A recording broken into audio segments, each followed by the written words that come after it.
Yeah, 2 hydrogens, 1 oxygen. What else has 2 hydrogens, 1 oxygen? Water.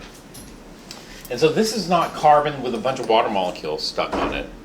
It just so happens you get this ratio in carbohydrates. It's carbon plus 2-to-1 ratio of hydrogen and oxygen. These are alcohols, polyalcohols. Sometimes you have aldehydes as well. Those are organic functional groups. But if we have solid sugar, it's a molecular compound and it's going to contain sugar molecules, sucrose molecules. This is table sugar. Does table sugar conduct electricity? So I'll just take some sugar and see if this conducts. Let me just make sure this is working.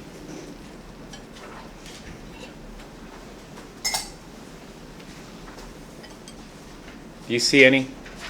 What if I melt this and I have molten sugar?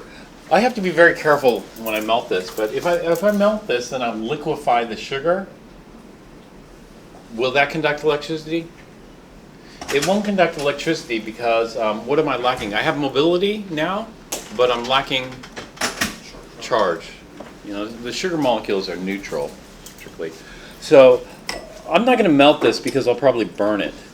You know, what I want to do is I just want to melt it, get the molten sugar, but sugar is so easy to burn that is caramelized, and then eventually you'll turn it into charcoal. Melting would be a physical process, but if I burn this sugar, then that would be a chemical process. It doesn't go back.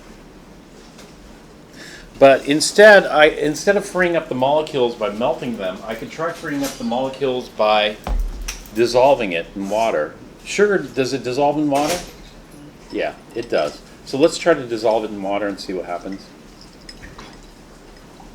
Do you see any? No.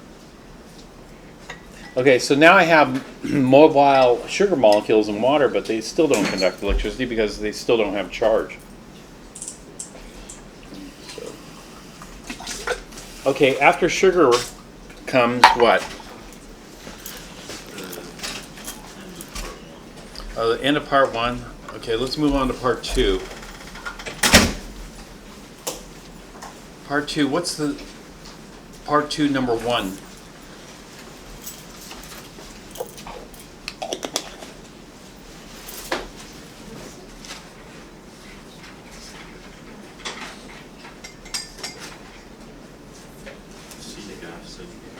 Acetic acid.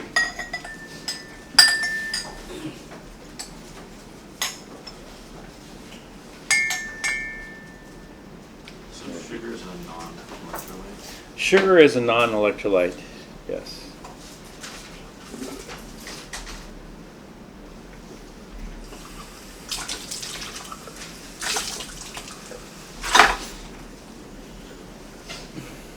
What do you predict for acetic acid?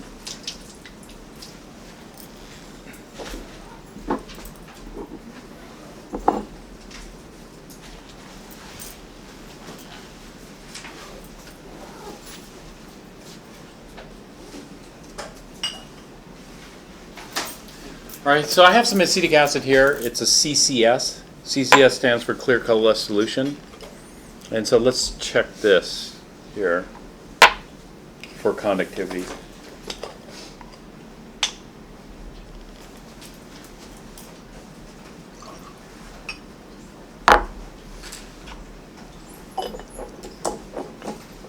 What do you expect? It's a weak acid. Well, that's pretty bright. It's a weak acid. Weak acids are weak electrolytes. And what happens with acetic acid is it partially ionizes in water.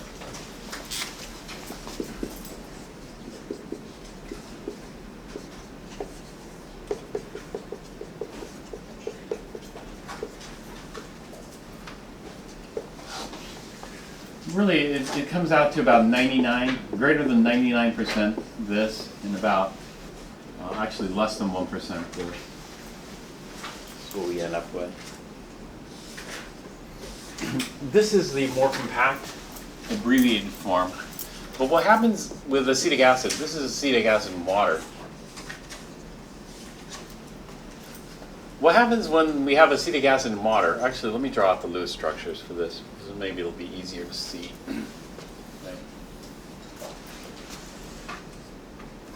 Okay.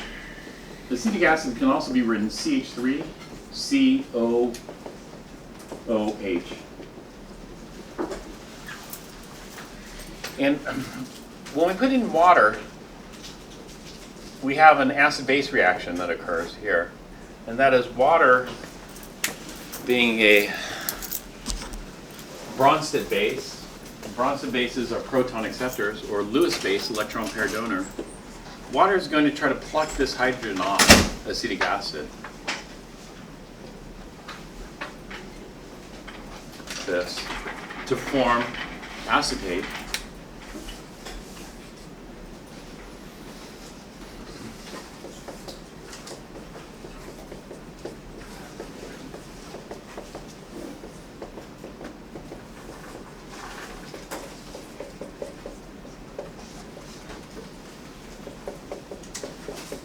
And hydronium. And so that's what water is going to try to do there. How successful is it going to be? Well, not that successful. Acetic acid is a weak acid, meaning it's not such a great proton donor, which means it doesn't lose that hydrogen so easily. A strong acid loses the hydrogen very easily, so water has no problem taking the proton. But weak acids, they like to hold on to their protons much more than strong acids. So, yeah. And so this is why I draw this like this. This is uphill, basically. And so most of the population will be down here at the bottom. And so we'll have our acetic acid, CH3COOH, and water. But not all the population is exactly the same. In fact, we have a Maxwell-Boltzmann distribution of energies. And so some of those will be energetic enough to react to form acetate, CH3COO minus, and hydronium, H3O plus. But it's definitely downhill in the reverse direction. It's uphill. And going uphill like this, only 1% of the population can make it up to the top. 99% of the population is down here. But this is called a dynamic equilibrium because this 1% isn't always the same. You know, there's constant exchange. That is, these will fall back down and then two new ones will come back up and replace those. And what we end up with is a steady concentration of H plus and acetate. And it turns out we don't need that much to conduct electricity. That was a pretty decent conductor of electricity, wasn't it? Yeah. And so just that little bit was enough to conduct electricity here.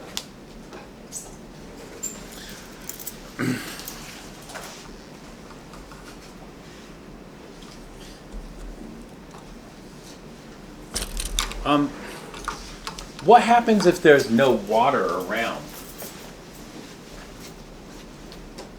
What happens if there's no water around?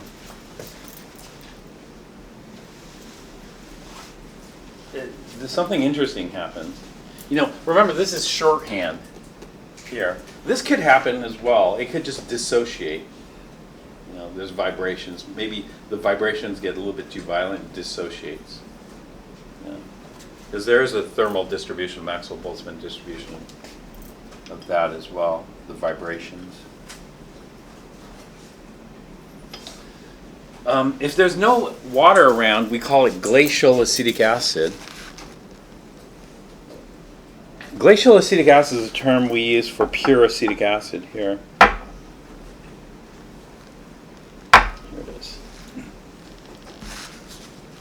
So this is my glacial acetic acid. There's no water in this. Actually, there's very little water. It's hard to keep water out of this because there's humidity in air. And so pure acetic acid doesn't look all that different than my acetic acid solution. But let's see what happens here when I try to see the electrical conductivity of just pure acetic acid molecules. So I'll take my glacial acetic or pure acetic acid. Let's get a little bit here. It really smells bad. smells like vinegar. And then let's check the conductivity. This is pure acetic acid. What do you think? Let's take a look. And we see nothing. That's because pure acetic acid consists of acetic acid molecules. Just the acetic acid molecules.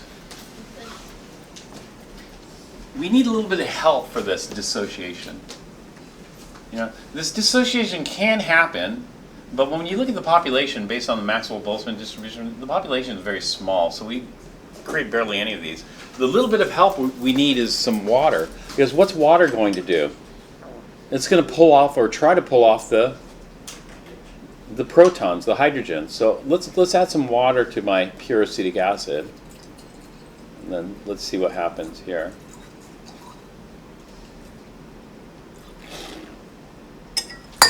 Oops. Actually, I think I grabbed the wrong beaker because it didn't go as planned. So let me try that one more time.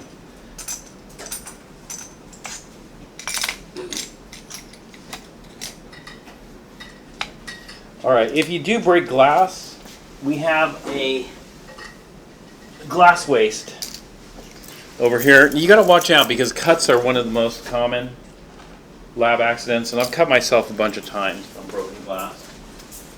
But this smells like it's not. And the glass waste is going to go back here.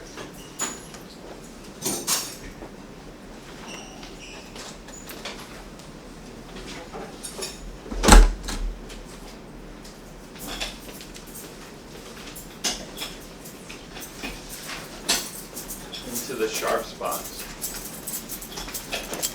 All right, let me try that one more time. So.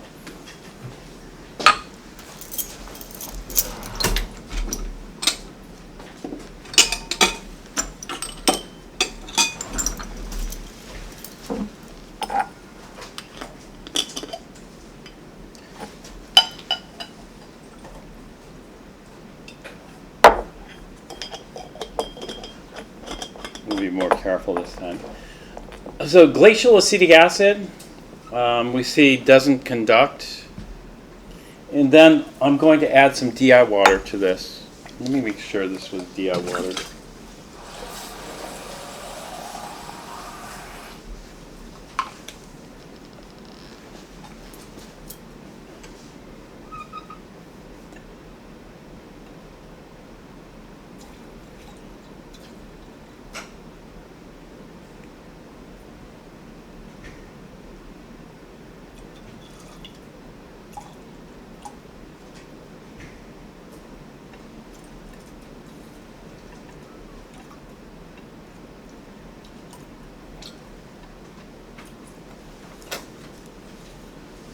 Okay, so now do you see it? Now it's conducting. You just have to add enough water. There's too many molecules in there, and so I need to create some more ions.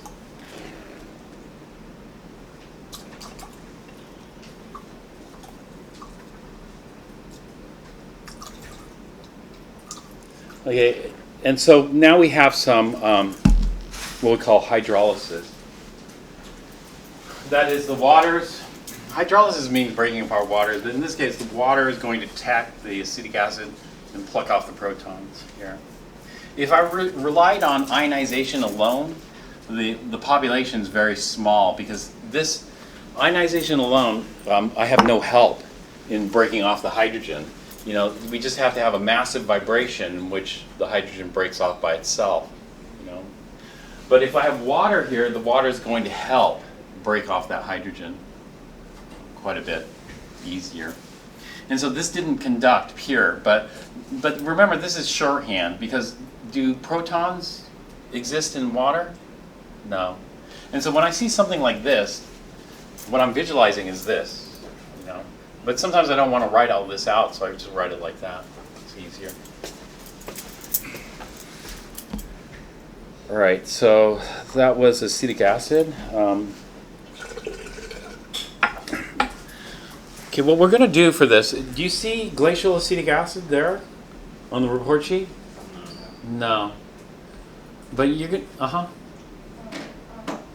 reading about the deionized water plus the pure acetic acid.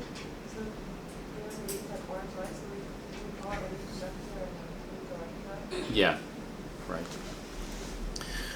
But there's more to it. The pure acetic acid, what would you call that? Even though pure acetic acid is a weak acid, we would call it a non-conductor. It's only when we have the acetic acid in water that we saw it conduct electricity. And so what I want you to do is, I don't want you to, we're not going to turn in the report sheet. What you're going to do is you're going to just scan your lab notes. That is, do you have like a Genius Scan or something like that? Convert it into PDF, and then you're going to upload that. And so I just want to see your observations and some of the equations that we wrote for this particular experiment.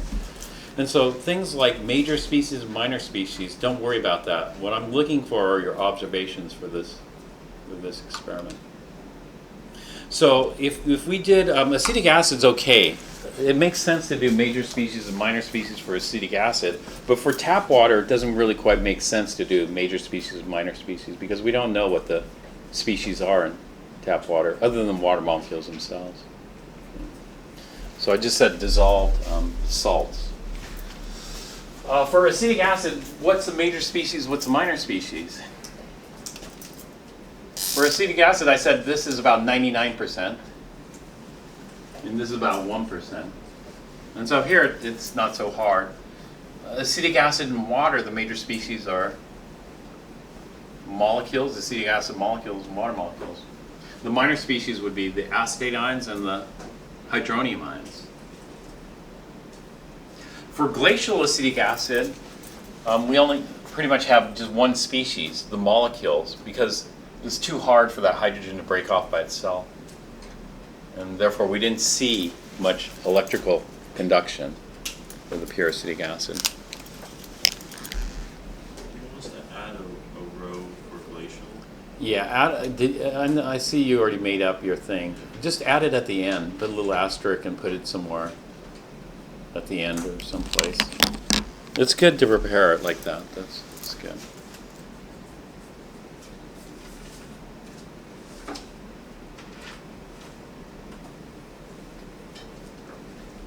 Okay, after acetic acid comes what? HCl. So hydrochloric acid. Hydrochloric acid is a strong acid. And the strong acid, like hydrochloric acid, water has no problem plucking all the hydrogens off. And so for hydrochloric acid, we can show it in two ways. It's a strong acid. Strong acid is ionized completely in water.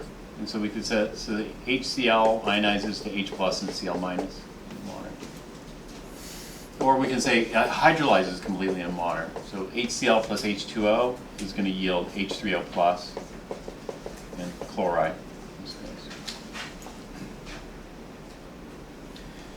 And so in this particular scenario, we have HCl in water, let's say here, and 100% of the population can make it down the hill. So if this is a group of bicycle riders, all the bicycle riders can make it down to the bottom of the hill. It's just a situation here, even though all the bicycle riders can make it down the hill, some of these bike riders down here are going to be quite energetic.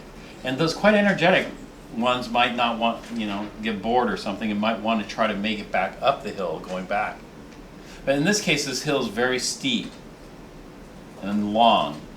And so pretty much nobody makes it back. The entire population resides down here. And so this would be a strong acid, and that's what we assume.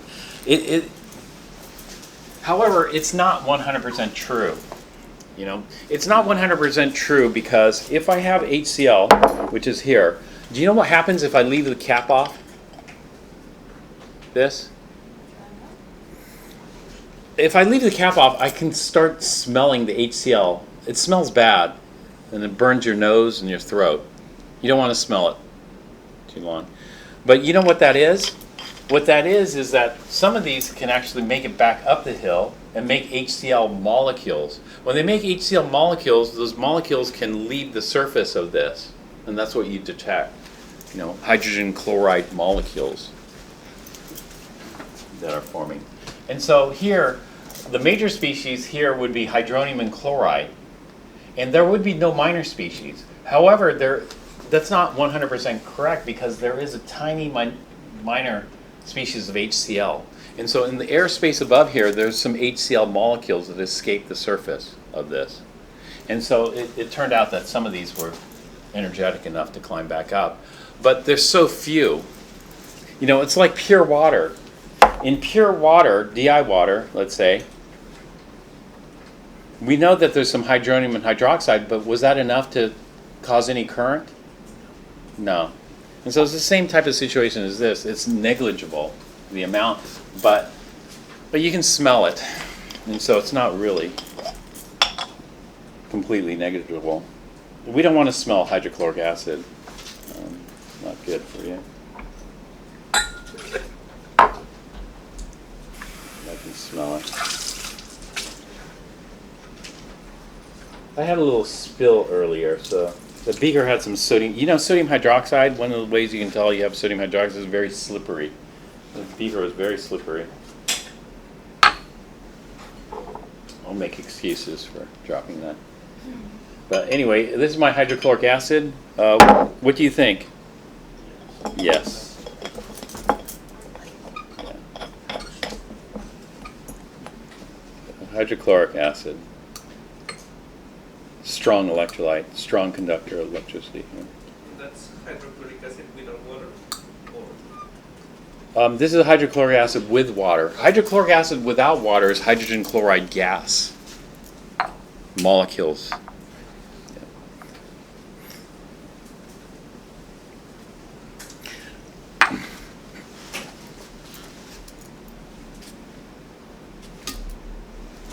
Electrocuted myself. You gotta watch out. Cleaning off the electrodes. Okay, what's next? Sodium hydroxide. Sodium hydroxide. Sodium hydroxide, normally when people think of sodium hydroxide, they think of strong base.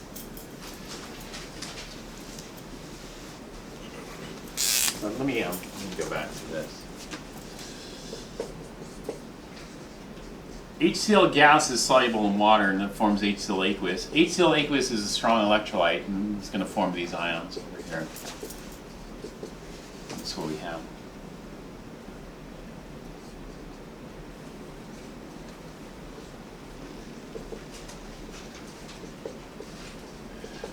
So when I write it like this, we're talking about molecules of HCl. And so doing something similar to that we did over there, I can draw out a molecule of HCl like this. HCl forms a polar covalent bond here. It's not an ionic bond because the delta EN, the difference in electronegativity, is not great enough to form an ionic bond. But water comes along here and it has no problem taking that hydrogen off. So much so that, you know, strong acids don't exist in water because water will just go ahead and pluck all the hydrogens off. The strongest acid that exists in water is not HCl or any of the others. The strongest acid that exists in water is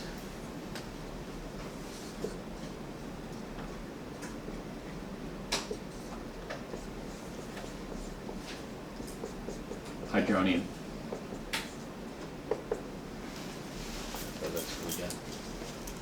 But I told you that, you know, for strong acids, we treat this as 100%. It's not really 100% because what can help drive this is if we lose the gas. In other words, if I left this open, my hydrochloric acid open, eventually it's going to go flat because the HCl is going to escape. And that's one of the driving forces here. If this can go backwards, we need some kind of driving force. Well, one of the driving forces is if this evaporates off into the gaseous phase. And so what we can do is we can go backwards here. We can form some hydrogen chloride molecules. And if those molecules can escape into the gaseous phase, that's going to help drive this backwards. And so that could cause this to go flat. Now, sodium hydroxide is a strong base, but we don't treat it that way because bases do not ionize. But you might think, well, what, bases do not ionize. Sodium hydroxide does ionize. Sodium hydroxide will ionize into what? Well, ionize into sodium ions and hydroxide ions. So isn't that a strong base? And strong bases ionize 100%? And the answer is no. That isn't. What I call sodium hydroxide is, I call sodium hydroxide a soluble salt. And soluble salts are strong electrolytes, and soluble salts will ionize 100%. And then here, hydroxide itself, this is our strong base.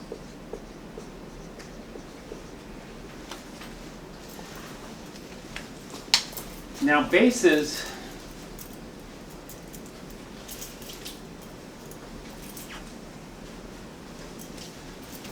don't ionize. If hydroxide is a strong base, what does it ionize into? No, it doesn't ionize into anything. And so bases, all bases, whether they're strong or weak, bases hydrolyze. They do not ionize.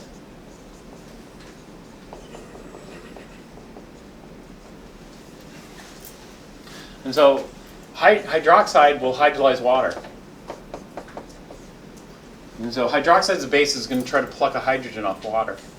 If it's successful, then hydroxide will pick up a water. If hydroxide picks up a water, we form H2O. And this water will lose a proton to form OH minus. And so if hydroxide hydrolyzes water, what do we form? We form water and hydroxide. Well, it's the same thing. And so there's no change here. But let's pick another strong base. What's another strong base that you can think of?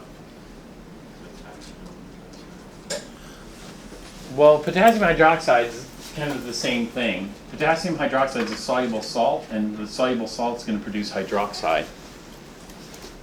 Can you think of something else that's not a hydroxide that's a strong base?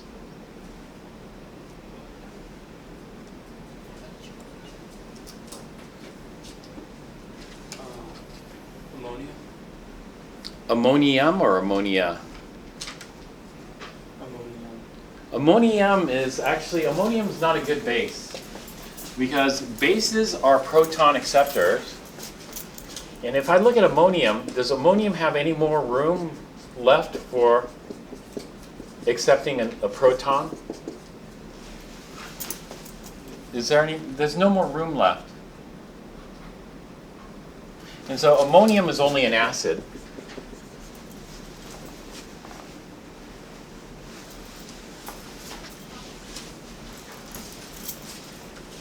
Can you think of something else?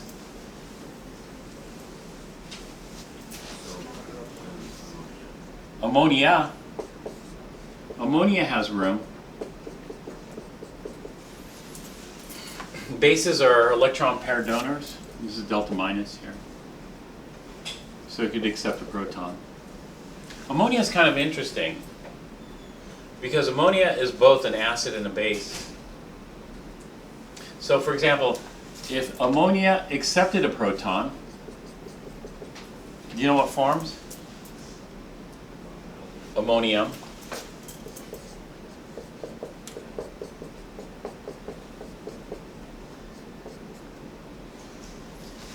And unfortunately, ammonium can't accept any more protons. It's maxed out.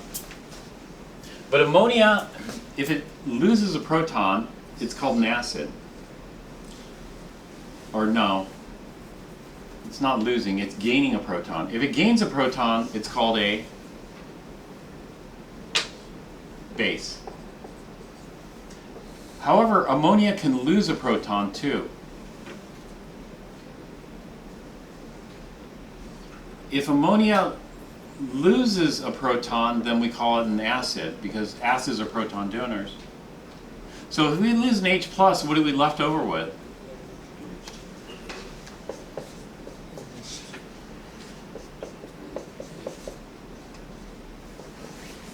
Do you know what we call that? Amide. And what do you know about amide? Where have you heard of amide before? It's a strong base. So amide is a strong base.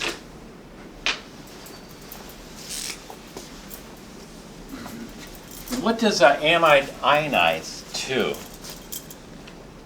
So amide is a strong base. Strong bases ionize 100%. What does it ionize to? Well, bases don't ionize. What do bases do? They hydrolyze. So amide, NH2 minus, is a powerful base, and strong bases hydrolyze completely to form what?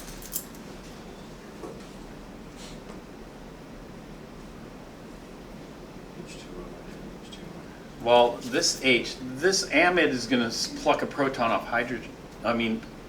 Pluck a hydrogen atom, a proton off water, and it's going to form ammonia plus hydroxide.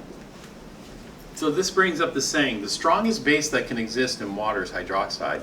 Any base that's stronger than hydroxide will react with water to produce hydroxide. And so strong bases completely hydrolyze water. Weak bases like ammonia is a lot weaker than amide. Let's see. Ammonia only has a partial negative charge. Amide has a full negative charge. Ammonia has one lone pair, amide has two lone pairs.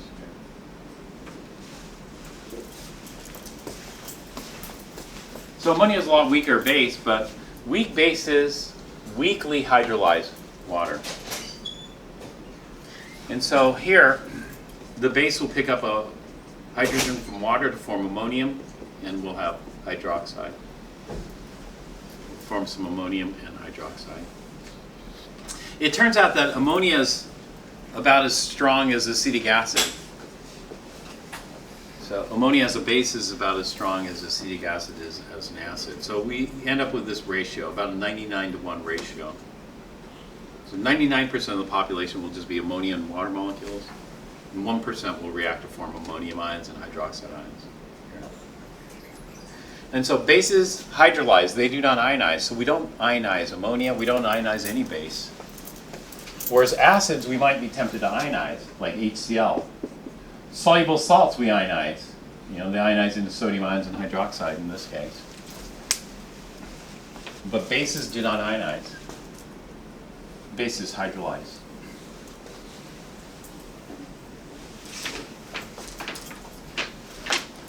So the next species we're looking at is sodium hydroxide. And what do you predict for the conductivity of sodium hydroxide? Strong.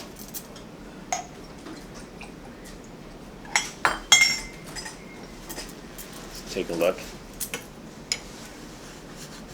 And it's strong. Strong conductor.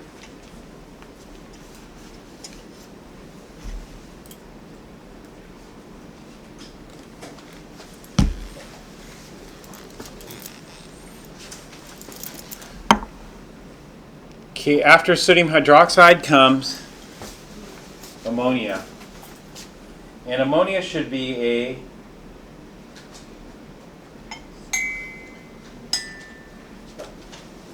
weak conductor. So let's take a look at ammonia. Ammonia is a CCS. It's like the sodium hydroxide.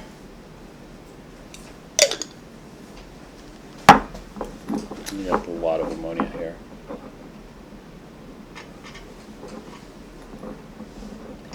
It's a weak conductor.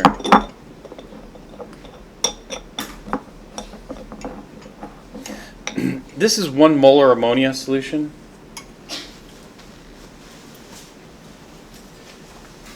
This 1 molar ammonia solution, 99% of the ammonia molecules will be just NH3, and just 1% will hydrolyze. But that 1% was enough to generate that current, which lit up the light bulb. Okay, after ammonia comes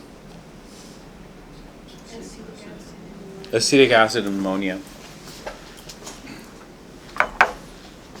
So let's give that a try here. sodium hydroxide, would there be no minor species? Is it all Right. associated? Sodium hydroxide, no minor species. So I'm going to get the ammonia. I'm going to put it in another beaker here. I need to use ammonia for something else. And then I'm going to add some acetic acid to this. So ammonia doesn't conduct electricity very well. And acetic acid doesn't conduct electricity very well either.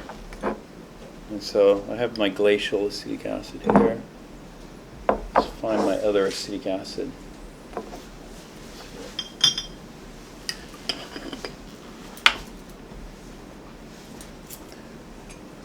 All right, let's see what happens if I mix these two. So I'm going to put it in the weak acid, acetic acid.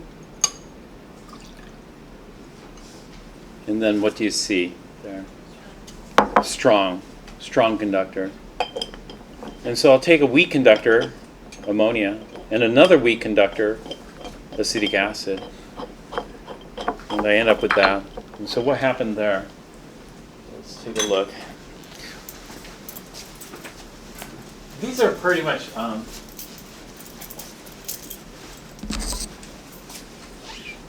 acids and bases in water.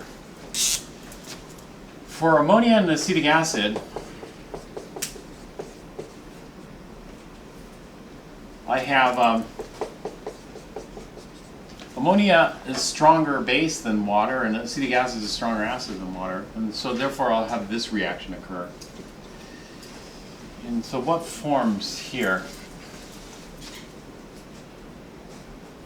There are two ways that I can deal with this reaction. One way is just the Bronsted, and that is acids are proton donors, bases are proton acceptors. And so here, acetic acids are acid. It's going to donate its proton to ammonia. And we end up with ammonium acetate. Ammonium acetate is a soluble salt. It's not going to precipitate. All acetates are soluble. All ammonium salts are soluble. But what we're going to do is we're going to replace these molecules with ions. Now, how favorable is this? And so we look at the acid here, and we look at the base here, and then we imagine this reaction going backwards. The base is the proton acceptor, so acetate must be it, and the acid is the proton donor, so ammonium must be it. And then we compare acetic acid versus ammonium. Based on the chart, acetic acid is stronger, ammonium is weaker.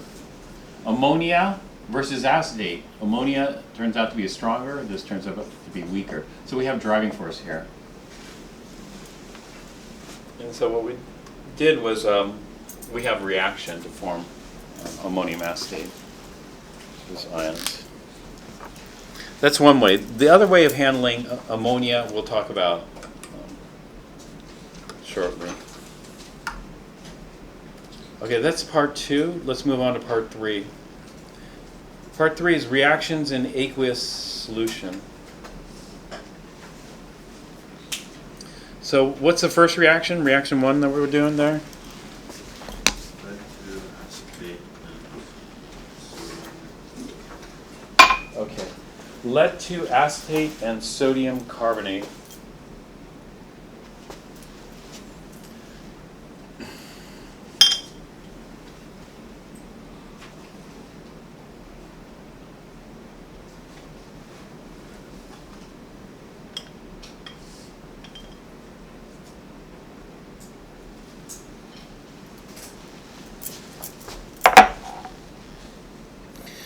So let's take a look at sodium carbonate first. Sodium carbonate is what I call CCS. CCS stands for clear color solution. Okay, we have two styles of caps here. One with a flat top. These flat top ones we lay upside down on the counter. That way we don't contaminate the surface here. This is called a ground glass joint. It's machined. And the other style of cap we have is this one with a fin here. The fin is meant to be grabbed between the fingers. That way you don't have to set it down. And so I'll take some sodium carbonate. Normally what we do is we try to grab it by the label side. That way any drips will drip on the opposite side. You can see some drips here. They dried up, and I have some solid sodium carbonate on the top of the bottle here. So let me grab some sodium carbonate here. Unfortunately, when I look at the bottle of lead, it seems to have dripped all the way around this. And so, I prefer not to handle this without gloves, but I didn't bring any gloves, so just deal with it. Let's pour too much in there. Normally we don't pour chemicals back, but this is only used for this demo. So pour it back, and this beaker is only used for lead 2 acetate.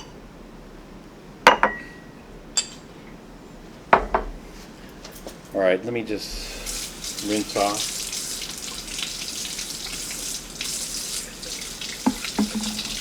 Any lead.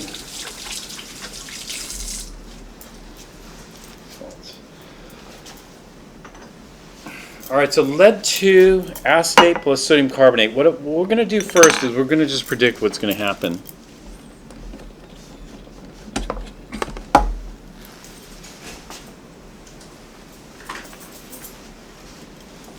And then see if our predictions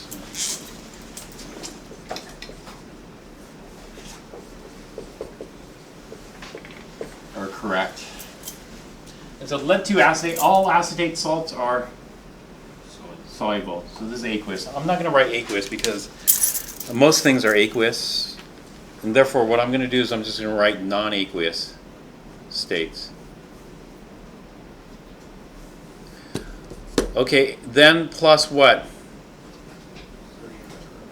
Sodium bicarbonate or sodium carbonate? Sodium carbonate. Let me just. All sodium salts are soluble. Okay, and this is going to produce what? So tell me what form.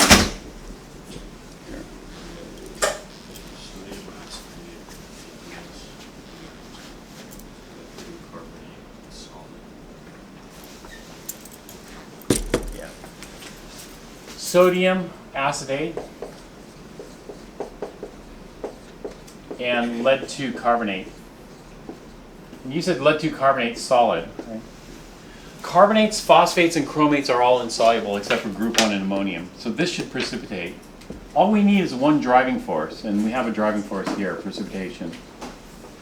All sodium and acetate salts are soluble, so this is not going to precipitate. Since we have driving force, let's balance it. And so what do I need to balance this? Yeah, I need 2 sodium acetates. So here, what I'm going to do is I'm going to mix, let's say, a beaker of lead 2 acetate.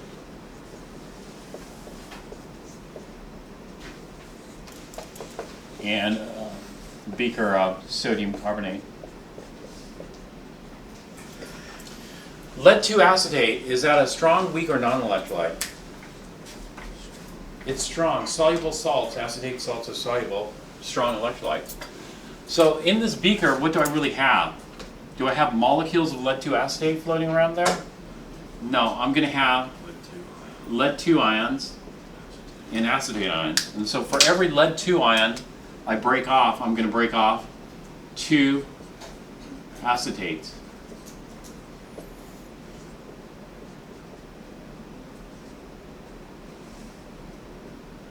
And these are going to be moving around in solution. The way I represent that is like this. I'll just have Pb2 plus 2 acetates.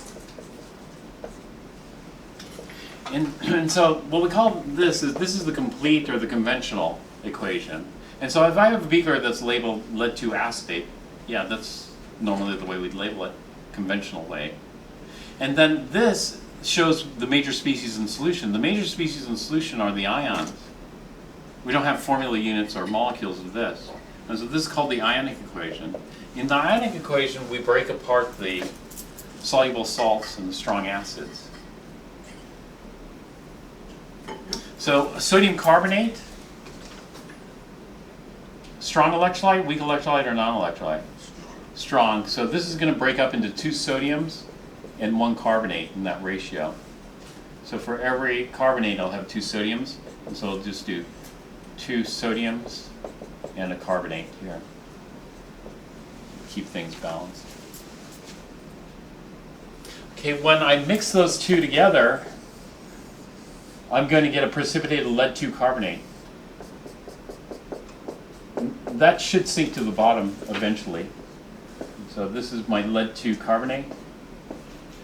And then I'm going to get a solution of sodium acetate.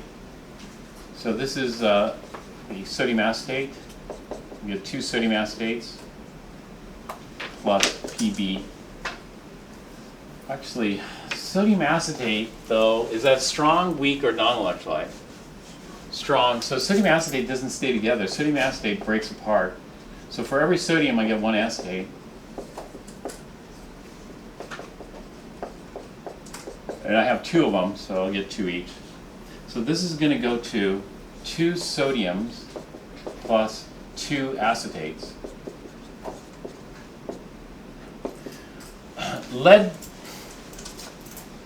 Lead-2 carbonate solid. The strong, weak, or non-electrolyte?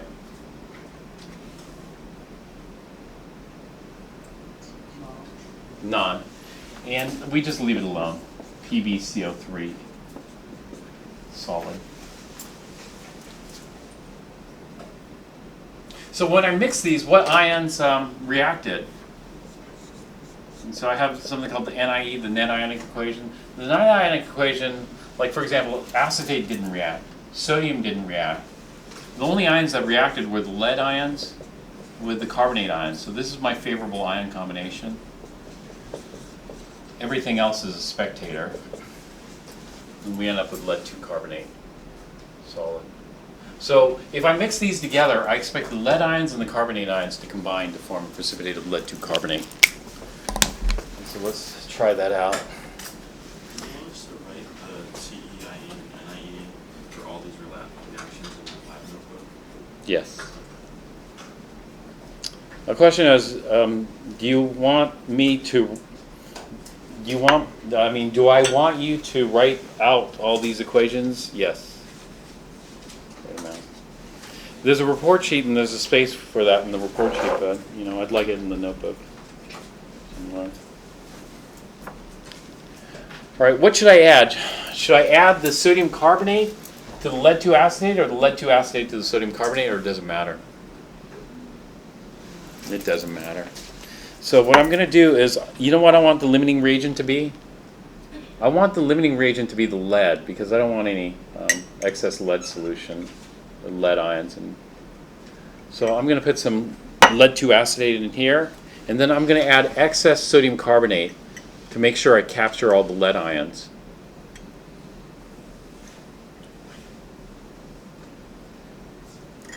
So that should be plenty of excess sodium carbonate. And then, did you see the white precipitate that formed? The white precipitate lead-2 carbonate. Lead ions don't have any color, carbonate ions don't have any color, and so the precipitate's white, or colorless. What's the solution like? The solution's white because the crystals of lead-2 carbonate are suspended. Eventually they'll settle down. Once the precipitate settles down to the bottom of the test tube, then the solution is no longer white. Do you know what the solution color is going to be? Colorless.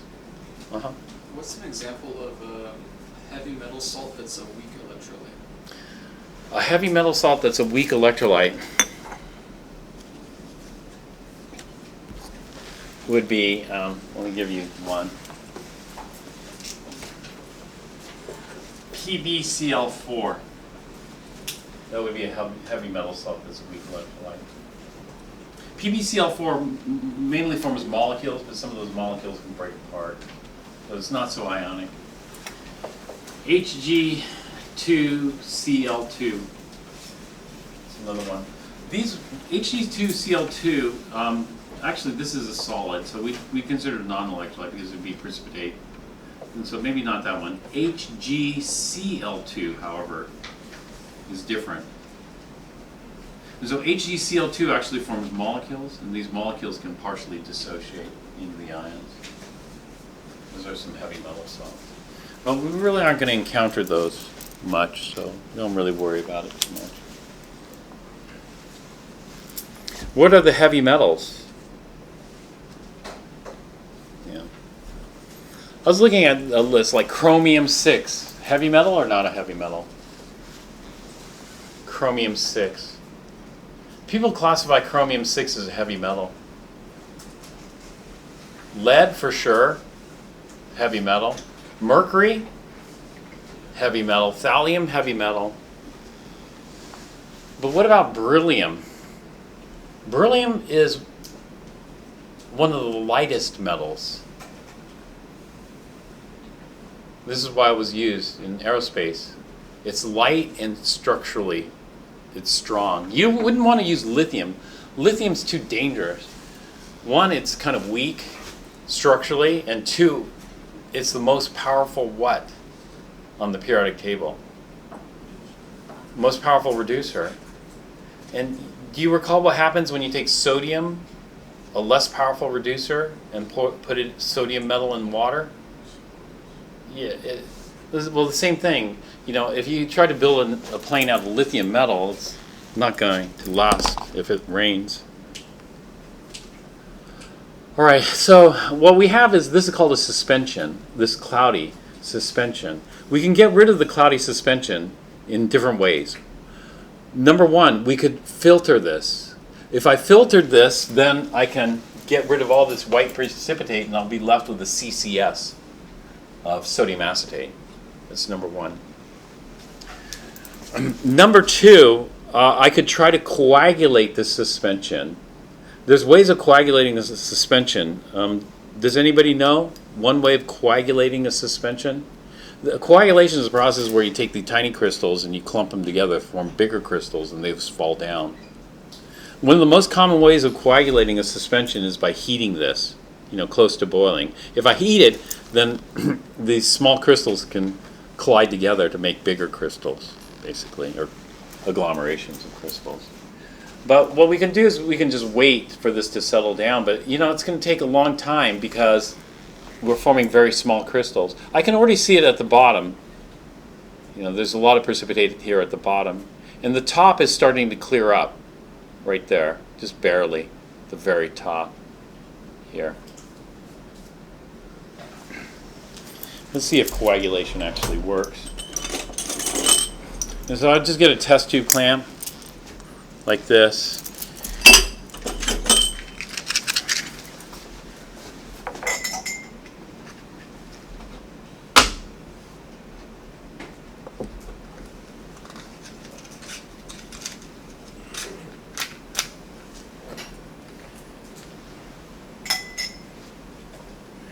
And I'm going to heat it just on the soft part of the flame. I'm not going to go right to the cone, although I don't really have a cone here.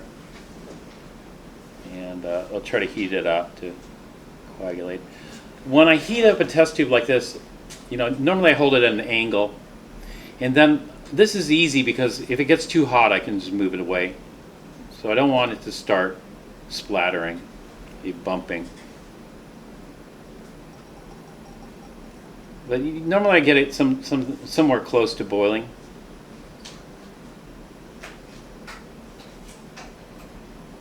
Just move it around.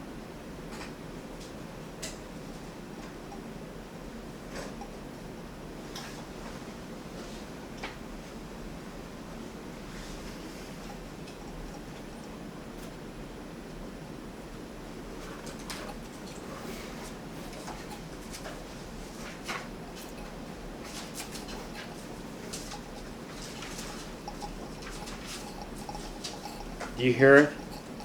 It's boiling. It's just boiling right at the top.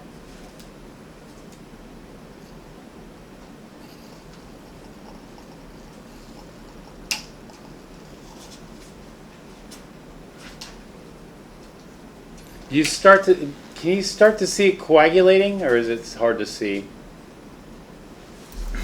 Do you see all the precipitate at the bottom? So it's starting to coagulate, but there's still a lot of tiny crystals up here, causing it to be cloudy.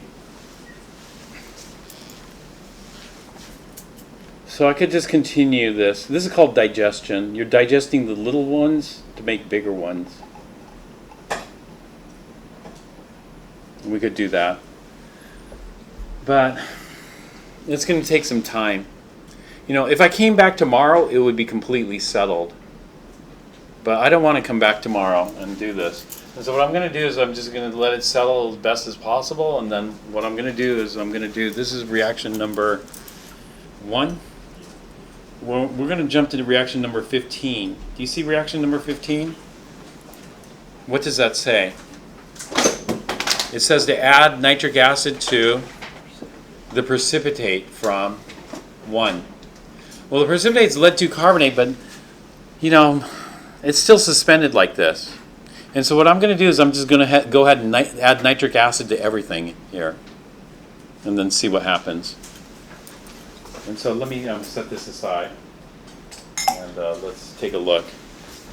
So I'm not going to get rid of the sodium acetate solution because it's all mixed together. And I don't want to filter it because filtering takes too much time.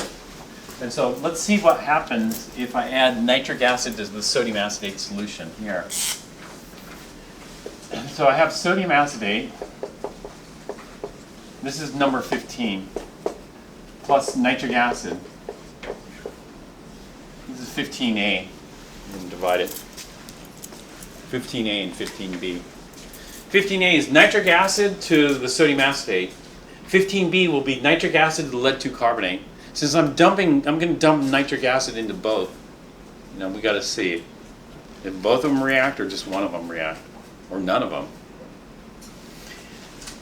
And so when you look at this, what forms? Looking at this reaction, it looks like a double replacement reaction. So can you predict what forms in this double replacement?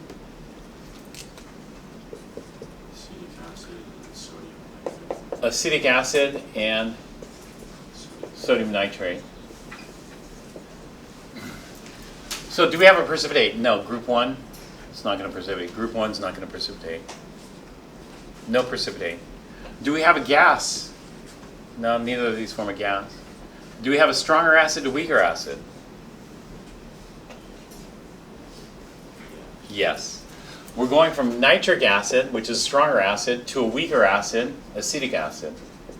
And so we have a driving force present. So as a driving force present, we expect this reaction to occur. So nitric acid is going to react with the sodium acetate solution. It's going to form acetic acid. Acetic acid smells like vinegar, so we should be able to detect the vinegar odor here. Sodium acetate has no smell to it. Yeah, that's 15A.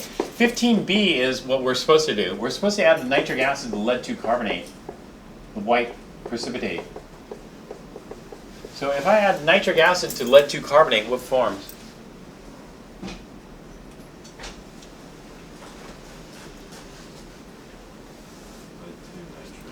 Lead 2 nitrate. All nitrate salts are soluble. Nitrates, acetates, and chlorates are soluble. So this is going to be soluble. So this will not precipitate. Plus carbonic acid. You should memorize that carbonic acid is not stable and will spontaneously decompose into what? H2O. Yeah, H2O liquid and CO2 gas. So we actually have 2 driving forces for this. All we need is 1, but there are 2 here, so that's even better. What are the 2 driving forces for this reaction?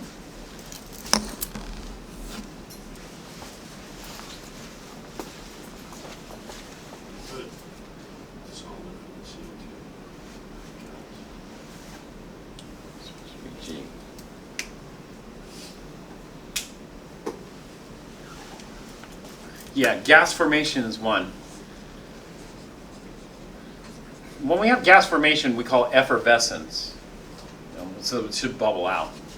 So we should see bubbles of CO2 gas. CO2 is a CCG.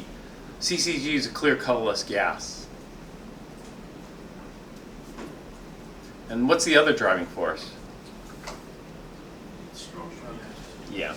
Stronger acid, which would be nitric to weaker acid. The weaker acid is going to be carbonic or CO2. And so we're going stronger to weaker acid plus gas formation. This is what we call the CE. Actually, we should do the CE. I said I'd like you to do the CE, the IE, and the NIE for all of these.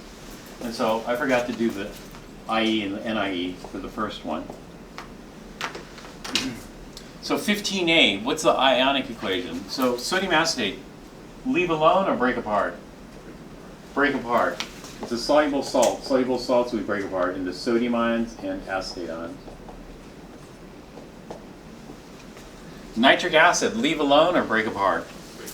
Break apart. Strong acids we break apart. H plus and nitrate. Acetic acid, leave alone or break apart? We only break apart two things, soluble salts and strong acids. Strong bases we hydrolyze.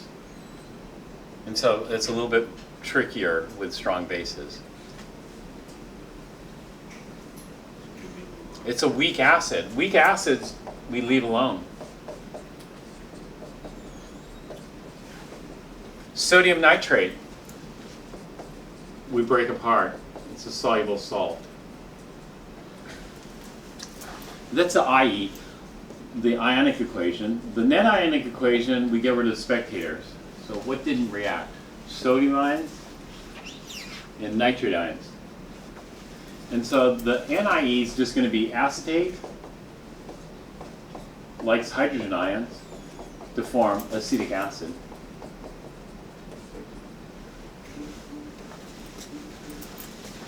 So we should be able to smell the vinegar for that, as I said before. Okay, what about 15B? This is the CE, the IE. Lead 2 carbonate, leave alone or break apart? Leave it alone. It's not a strong acid, and it's not a soluble salt. It's an insoluble salt. Nitric acid, break apart. But you know, I forgot to balance it. Let's balance this before I do that. How many nitric acids do we need? 2. And if I have 2 nitric acids, then that's going to break apart into what? 2 H pluses and 2 NO3 minus. So one of the common mistakes is people don't keep track of balancing. You know, all the atoms get all messed up.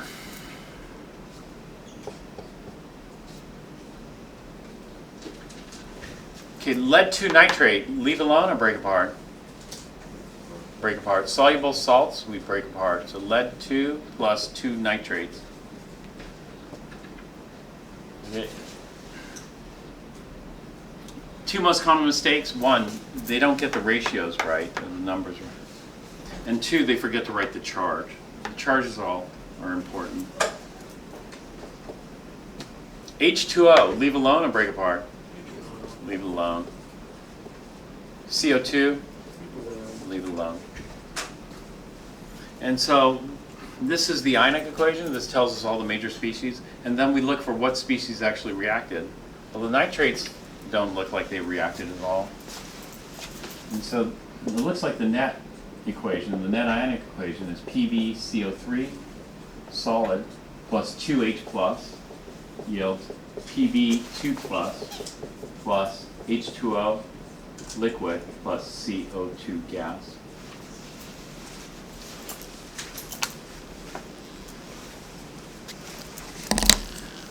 So we should see this effervescence here. Let's take a look. See, has this coagulated? Can you see it coagulated a little bit more? So there's a lot more precipitate at the bottom, but there's still a lot of precipitate here suspended, so I'm just going to leave it there. I'm not going to try to separate it. And then I'm just going to go ahead and add my nitric acid to this. Let's see what happens.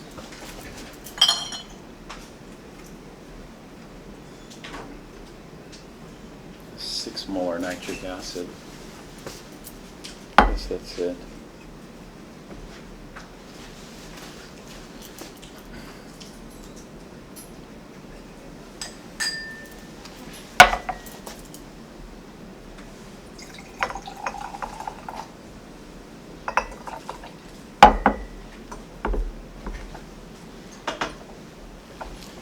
Okay, so nitric acid is a CCS. Wow, almost bubbled over. Usually we mix by tapping these. Let me take this off. It's cooled down enough. You could use a stir rod too, but using a stir rod leads to potential contamination. Actually, this is lead. I don't want to, in case it bubbles out and spills on my fingers, I don't want to get lead on my fingers. And so I'm just going to add this slowly. Add acid slowly. There's actually a safety rule called AA, add acids.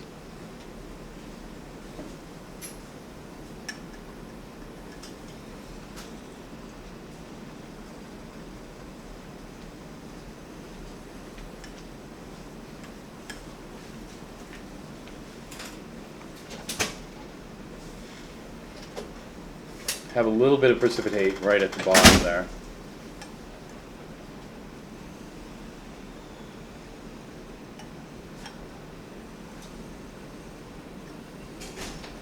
I want to get rid of all the precipitate. That should be enough, I think.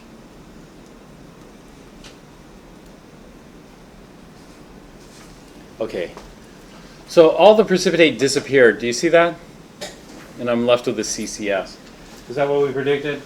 Yeah, the precipitate should be replaced by a CCS solution consisting of lead-2 nitrate and water. The CO2 gas bubbled out of there.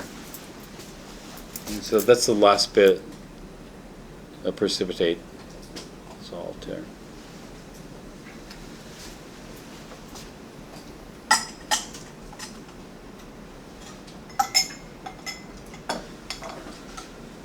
All right, what's next?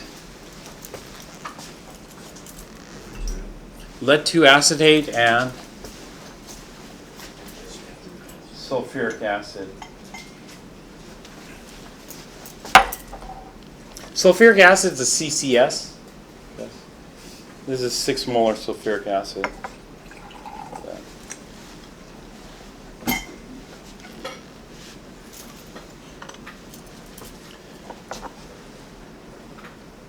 All right, so I have my lead-2 acetate, and I have my sulfuric acid. So what do you predict for this?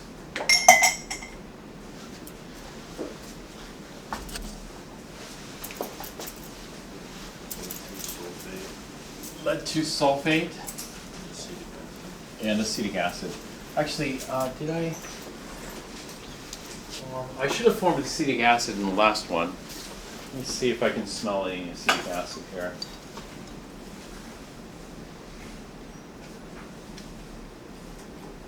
I don't smell anything.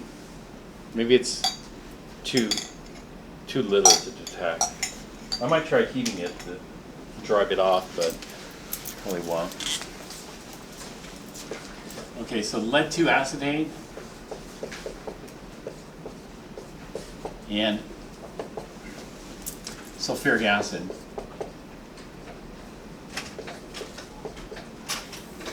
This is a standard double replacement reaction. What's it going to form? Acetic acid. Okay, again, it's going to form acetic acid. So here we can already see we have driving force. You see we're going from a stronger acid to a weaker acid. And what else? Lead-2 sulfate. Now we think, is lead-2 sulfate soluble or insoluble? And so we look for the rules for sulfates. Sulfates are all soluble. If sulfates are all soluble, then it's probably soluble. But there are some exceptions. What are the exceptions for sulfate? Sulfates are all soluble except for silver, lead, mercury. Yeah. Silver, lead, mercury, calcium, strontium, barium. That's not one of the exceptions, therefore this is insoluble. Wait, did I get that right? It is also one of the exceptions, so. It is one of the exceptions, silver lead, so that makes it a precipitate solid.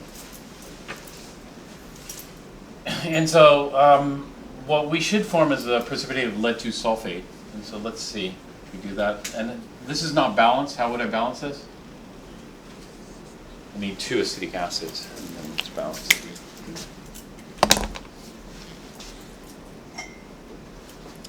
So I have my lead 2 acetate, and I'm going to add some sulfuric acid to this.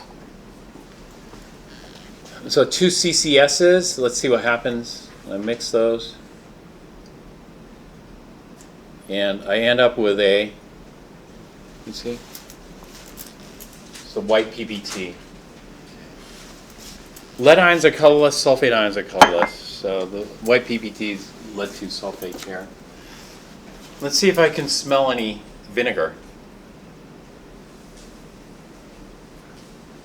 I can't smell any vinegar. It's too little to detect, but definitely we see the precipitate here. I think you might be like nose blind because of the earlier. Yeah, it could be.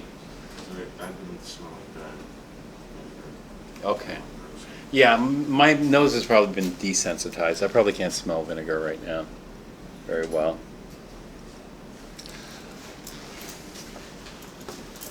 All right, we're going to do number 16 next. Oh, no, yeah, right. We haven't done that. Let's do that.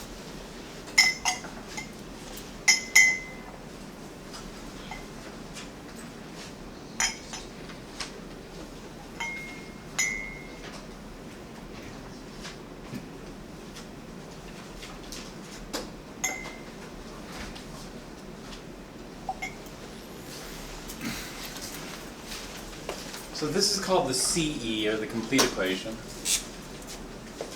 or the conventional equation. Then we'll go to the IE, the ionic equation. Lead 2 acetate, soluble salt or strong acid? Soluble salt. Soluble salts we break apart.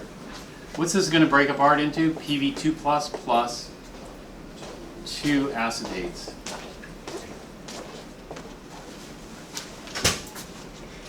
H2SO4, soluble salt or strong acid? Strong acid. Strong acids we break apart into 2H plus and? Okay, now the thing with H2SO4 is, do you expect both hydrogens to break off at the same time? No. What happens is only one breaks off at a time. So let's break off the first hydrogen. So we end up with H plus HSO4 minus. The first one breaks off. Is it strong acids ionized completely, quote unquote. However, the second one doesn't completely break off. Why? The reason the second one doesn't completely break off is because bisulfate is not a strong acid. If bisulfate were a strong acid, the second one would break off. But bisulfate is a weak acid, and weak acids we only have partial ionization or partial hydrolysis for acids. And therefore, this one, it's like, for bisulfate, it's like 90% bisulfate, 10% dissociated, ionized.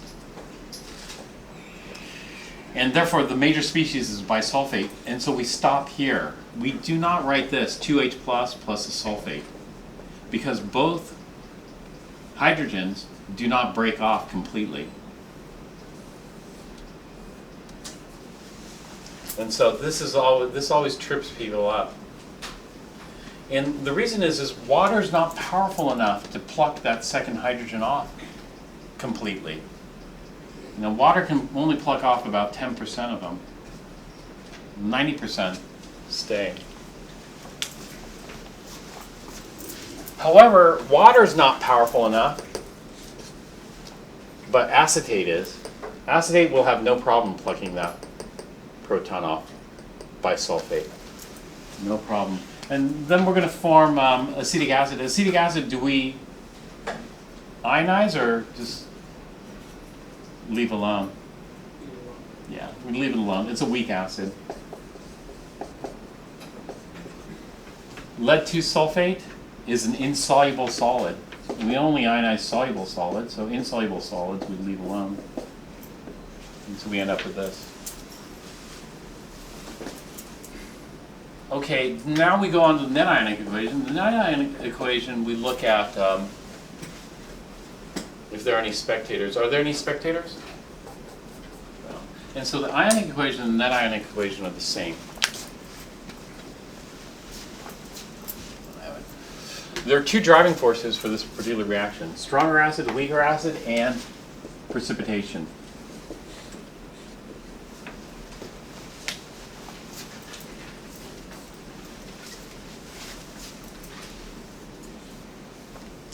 One way I could maybe smell the acetic acid. Acetic acid is very soluble. And so acetic acid likes to stay in water, but if you heat it up, then you'll smell it more intensely. And so if I heat this up, maybe I'd smell it. I'm not going to heat this up. But if you heat it up, you can drive it off as a gas. Well, driving it off as a gas helps as well as a driving force, but we're not going to do it. Okay, number 16 is not in your book. But number 16 is going to be number 6 plus nitric acid.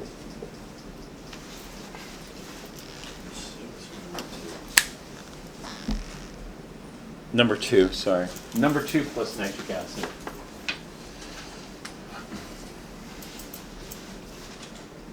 So there are two things here because it's cloudy. Although this one's coagulated quite a bit. Do you see it's already starting to clear up at the very top? It's starting to clear up. But I'm not going to filter this or do anything. Just let it sit. And so number 2, we got to look at acetic acid and nitric acid first. So this is going to be 16A. Acetic acid plus nitric acid yields what?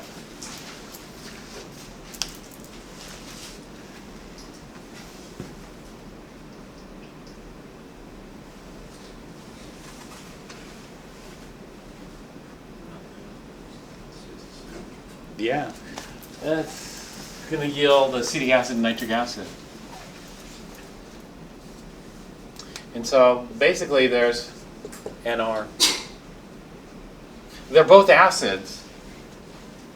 They both want to donate, but neither of them wants to accept. They're not amphoteric. You know, they're amphoteric species, like ammonia, like water, that can go either way. Some of them go either way, with equal ease, like water. Water has no problem accepting or donating a proton.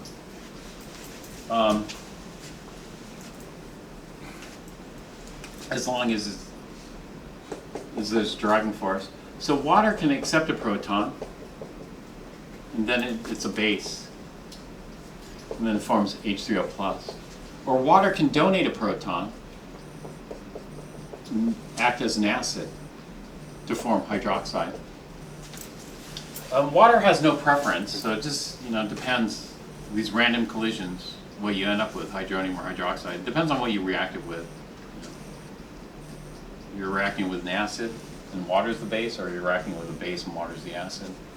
However, ammonia has a preference. Ammonia can accept a proton and act as a base to form ammonium. But ammonia can also lose a proton and act as the acid to form amide. Here there's a large preference. Ammonia is a much better base than it is an acid. In other words, ammonia is a much stronger base than it is an acid. And so normally when we think of ammonia, we think of it as a base. However, when we think of water, there's no preference. We can't think of it as a base primarily, and we can't think of it as an acid. It's both, an acid and a base, and it depends on what you reacted with. If you react water with a strong acid, then water is going to assume the role of a base. If you react water with a strong base, then water will assume the role of an acid. So now we have two acids, and neither of these are amphoteric. These are called amphoteric over here. Amphoteric or amphiphilic. And amphoteric means it can be both, an acid and a base. Here we don't. And so there's going to be no acid-base reaction here. Both of them want to donate, but there's nobody to donate to, except for water. HNO3 will donate to water completely. Acetic acid will donate to water partially, but when we write conventional equations, do we write the minor species in there or just the majors? Well, conventional equation has the complete formula. The ionic equation is going to be a bit different. And so if we do, this would be the CE. The IE would look like this. Acetic acid is weak acid, so we leave it alone. But nitric acid is strong acid, so we dissociate it. But still, there's no reaction here in R.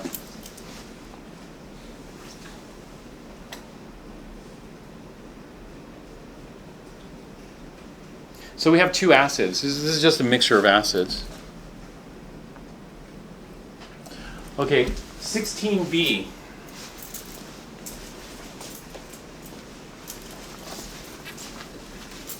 (16B) will be lead 2 sulfate plus nitric acid. All right, think about the products for that, and then it's time for our break. So we'll take a break right now, and then we'll take a look at this reaction after the break. All right, let's take a look at this one here, lead 2 sulfate plus nitric acid.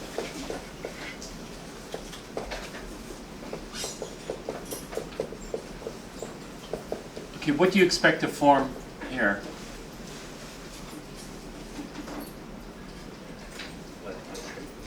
Lead nitrate, or lead 2 nitrate, and sulfuric acid. All nitrate salts are soluble, so there's no precipitate there. And this is an acid, so are we going from a stronger acid to weaker acid? What's going on with that? And so we can consult the acid chart. Let's take a look.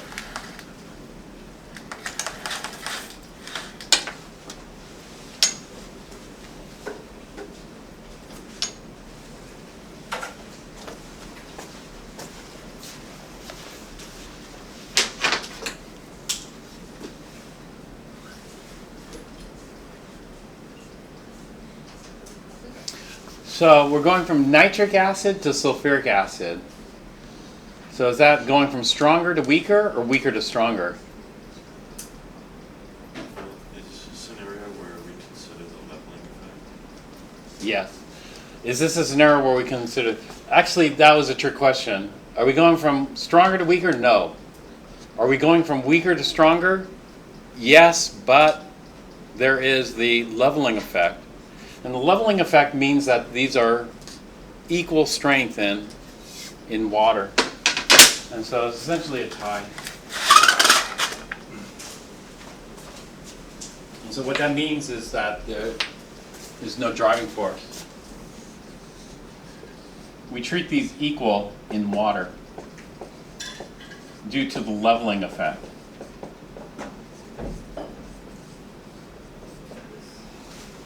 Is there any gas formation? Well, if this were sulfurous acid decomposes into H2O and SO2, but sulfuric acid doesn't decompose into a gas. And so there's no precipitate, no stronger acid to weaker acid, no gas formation, therefore there's no reaction. And so we don't expect any reaction here. Sometimes there's a redox reaction, you know.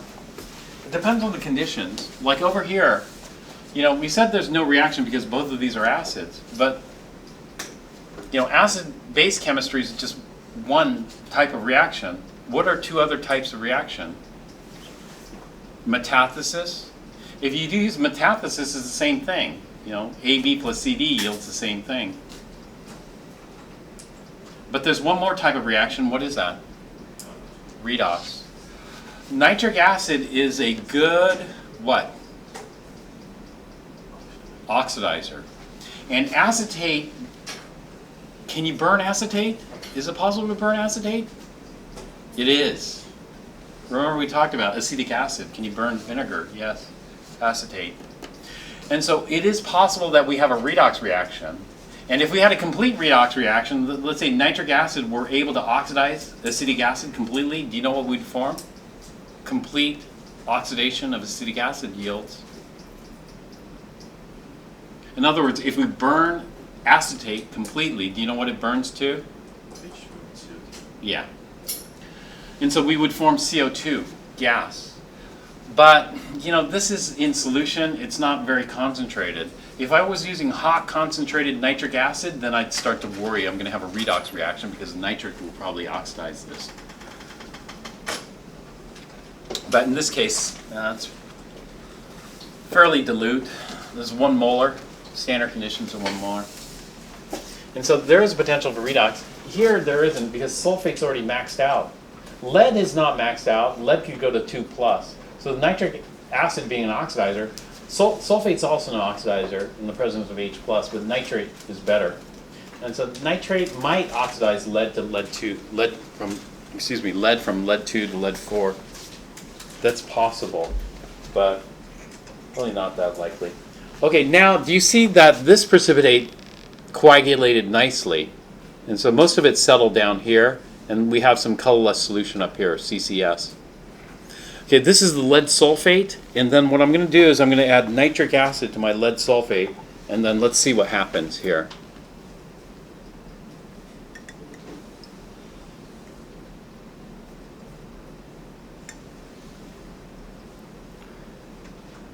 Do you see anything?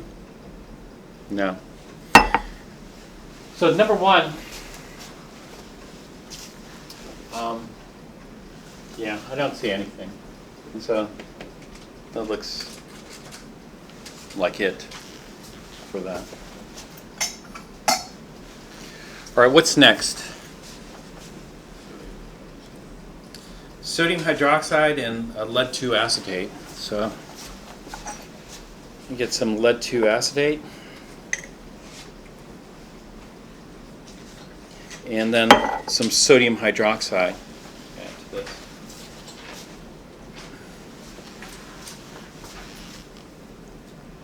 Actually, what do you predict will form?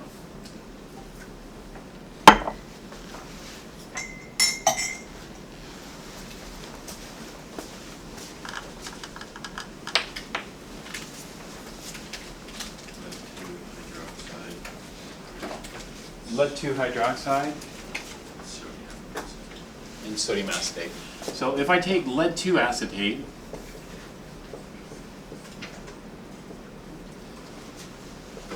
plus sodium hydroxide, I expect to form lead 2 hydroxide. Hydroxides are all insoluble except for group 1, ammonium, and calcium, strontium, barium. So this is not one of the exceptions. This is going to precipitate. So we have a driving force here, precipitation.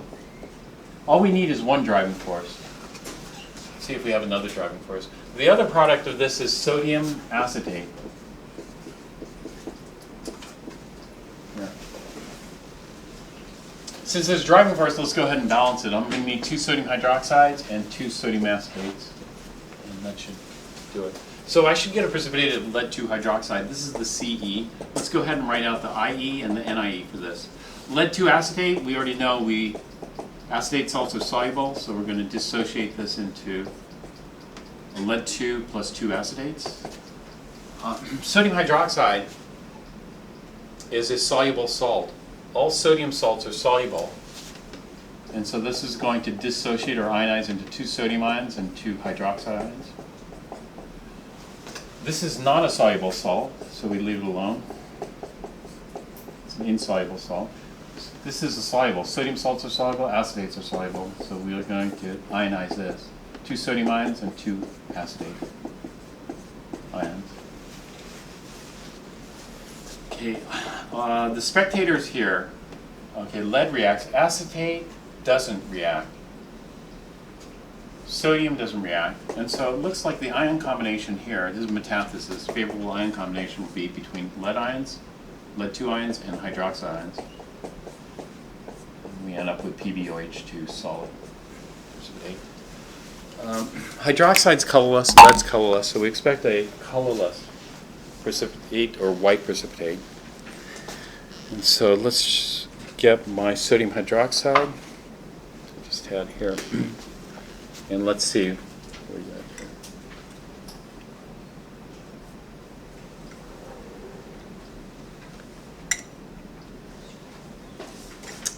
got here. I got no reaction. I got no reaction, so that makes me wonder if I grabbed the wrong reagent here. Let me put some fresh sodium hydroxide in here. Let's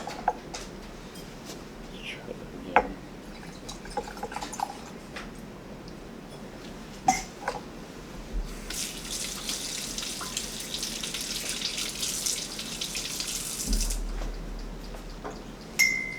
Okay, second attempt here with sodium hydroxide. I think that was DI water I poured in there. Actually, still no precipitate. And so I definitely expect a precipitate here. And so let me redo this one here because it's giving some odd results. So I'm just going to get some fresh lead 2 acetate.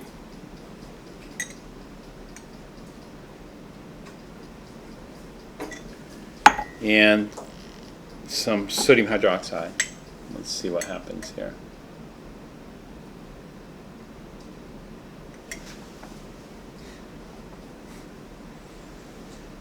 That's very bizarre.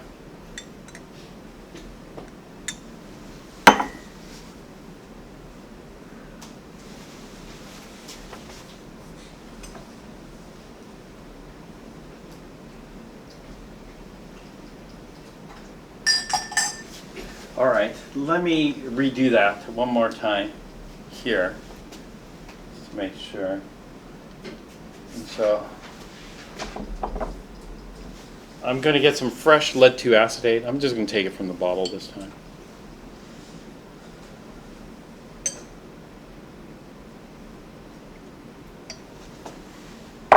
And some sodium hydroxide here. And let's see what we get.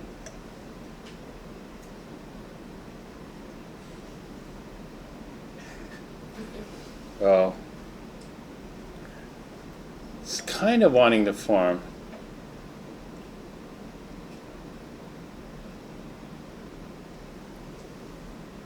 Do you see anything?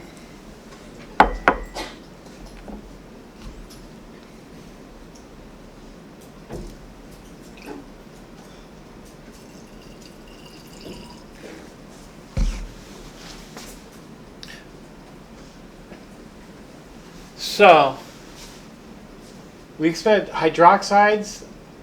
This looks correct, but this doesn't, which is funny because I just did this one this morning. Let me do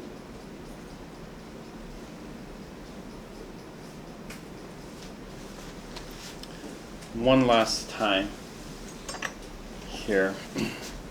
This is 6 molar sodium hydroxide, straight from the bottle. I'm going to do a dilution of this.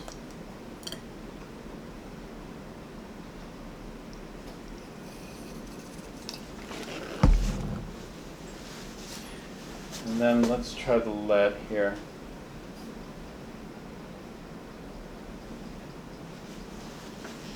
To acetate.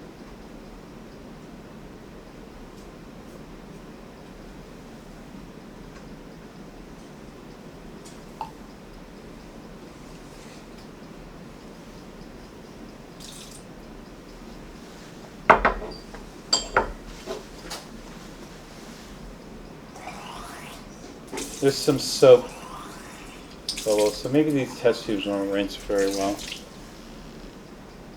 Let me try that one more time.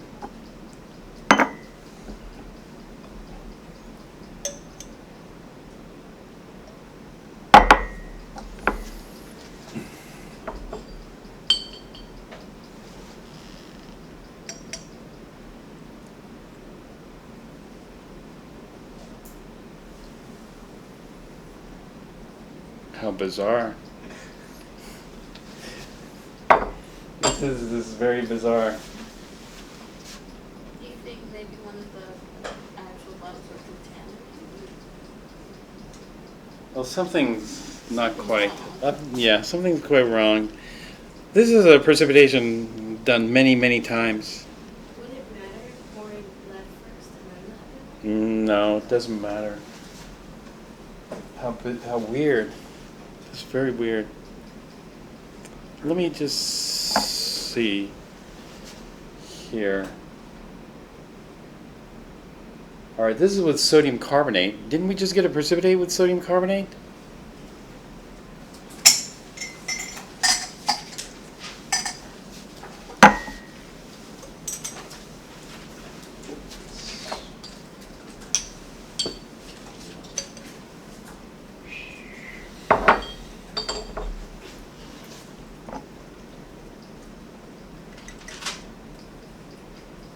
Yeah, we got a precipitate with sodium carbonate.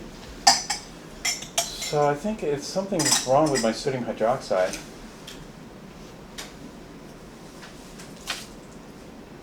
Unfortunately. Well, let me test my sodium hydroxide with another reaction. Let's take a look at number 7. Reaction number 7.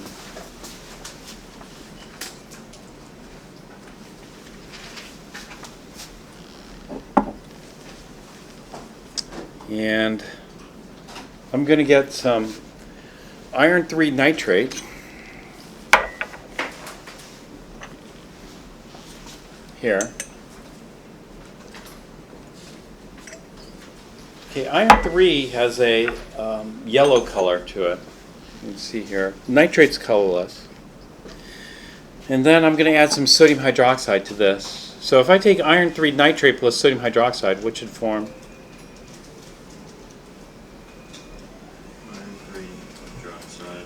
Iron 3 hydroxide and sodium. Iron 3 hydroxide should precipitate. Let's see. Oh, this precipitates. And so this is my precipitate of iron 3 hydroxide here.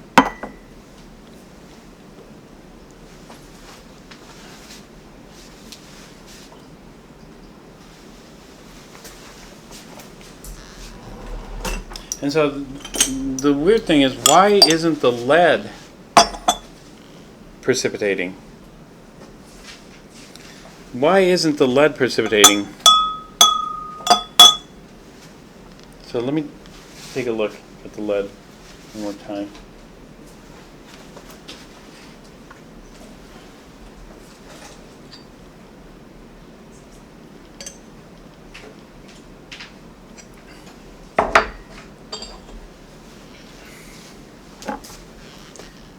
So what I'm going to do this time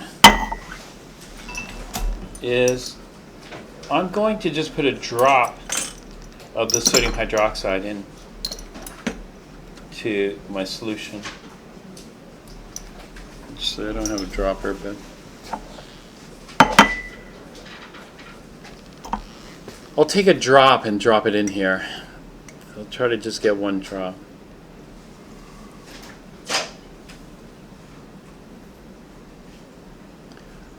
Do you see it? Now do you see it? So that's with one drop. Can you see it's cloudy now? That's with one drop. It's the ratio. Now, but this, the other problem is this is 6 molar sodium hydroxide. Normally we use 1 molar for this demo. 6 molar is a little bit too concentrated, but I don't have any 1 molar. Or maybe I did. Maybe I just grabbed the wrong one. Okay, now watch what happens if I add more. Watch what happens to the precipitate.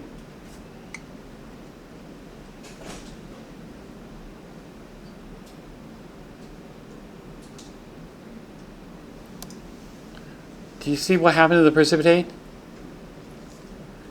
The precipitate disappeared. And what happens is this.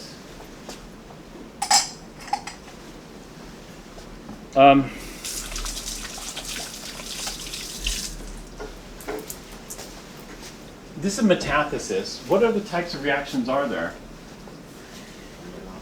Redox and acid-base. Well, you know, sodium ions are happy as is, hydroxide's happy as is.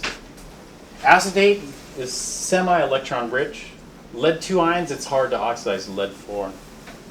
So there really isn't much redox that's going to happen here.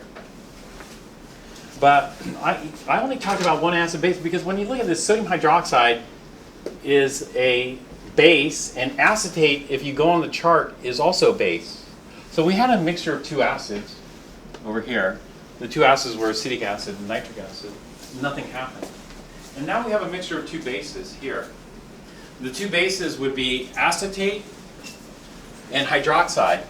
And do you expect any reaction to happen between acetate and hydroxide? No, they're two bases. You got them together. But I talked about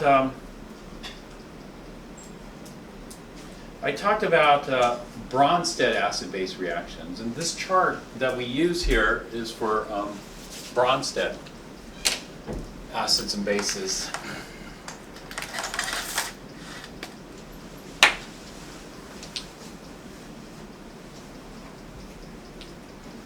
So we have hydroxide here and acetate up here. Acetate's a much weaker base than hydroxide. Here, hydroxide is a much stronger base. And that's it, right? Those are all the reactions. Acid base, redox, and metathesis. So what's going on in this particular test tube? What's going on in this particular test tube is there's another type of acid-base reaction that I really didn't talk much about. And what is it? Lewis.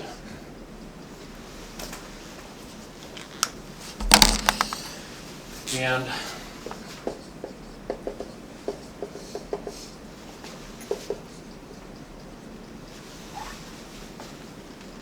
I told you that if you want a chart with the Lewis, it gets a lot more complicated. And what happens here is, okay, if I have lead-2 hydroxide, which is the white precipitate, we actually formed it when I just added one drop, but I put in extra hydroxide. If I put in extra hydroxide, that hydroxide sees the lead there, and it wants to attack the lead. You know. And what it can do is it can attack the lead. The lead is 2 plus, the hydroxide is minus. The oxygen has a lone pair can donate. And when it does that, it forms this weird thing, PbOH3 minus. PbOH3 minus is called a complex ion. And we don't have enough time in Chem 1A to deal with these. So we deal with these in Chem 1B. In fact, I was hoping to skip this. I didn't want to talk about it.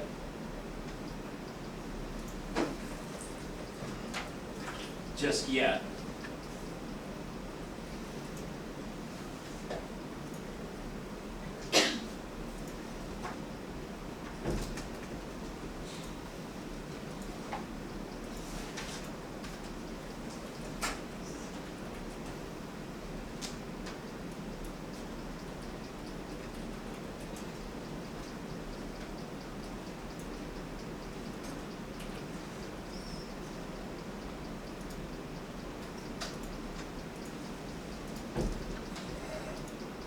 But I'll talk about it now.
right, in Appendix D, you have a list of acids here.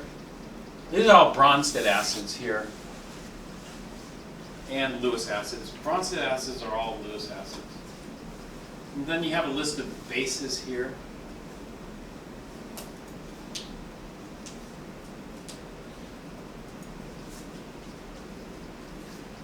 And then we get to this thing here. These are complexes. And complexes are formed from Lewis acid-base reactions. So for example, cyanides can attack silver ions. We could get two cyanides to attack silver and make this. We learned how to name these in Chem 1B. This would be called dicyanoargentate 1. EDTA can attack silver. EDTA loves silver, and when it does, it forms this. This is called ethylene diamine tetraacetato-argentate 1. It has a 3- charge on it.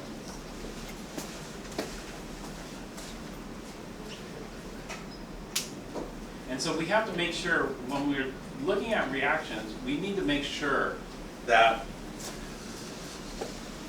we also consider Lewis acid-base reactions. And in this particular case, we have PbOH2. PbOH2 can accept one more hydroxide to form PbOH3. This one's called trihydroxyplumbate 2 ion.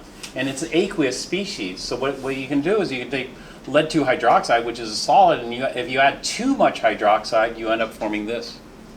But it doesn't happen for everything.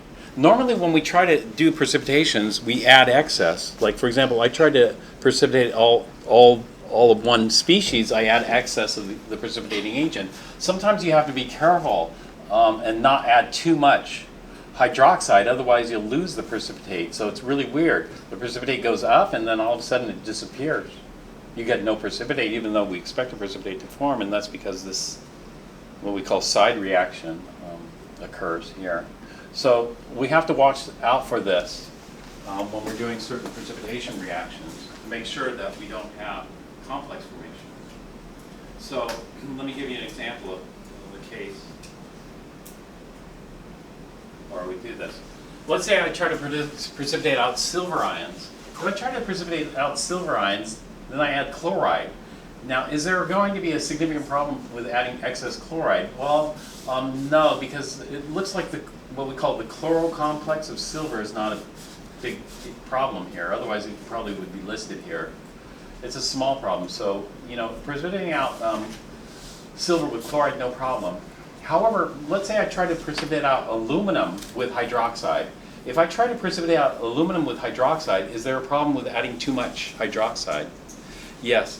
There's a problem with adding too much hydroxide, and that problem is what you'll do is you'll add hydroxide and you'll precipitate out aluminum hydroxide, but as you keep adding more and more hydroxide, the precipitate starts to disappear. It starts to disappear because what you're forming is this thing. This thing's called tetrahydroxyaluminiate ion, aluminate 3 ion, and that's going to cause your precipitate to disappear. So when we're doing metathesis reactions, we have to be careful. Sometimes we can't add too much excess, because if we add too much excess, then it's going to decrease our yield because the stuff dissolves.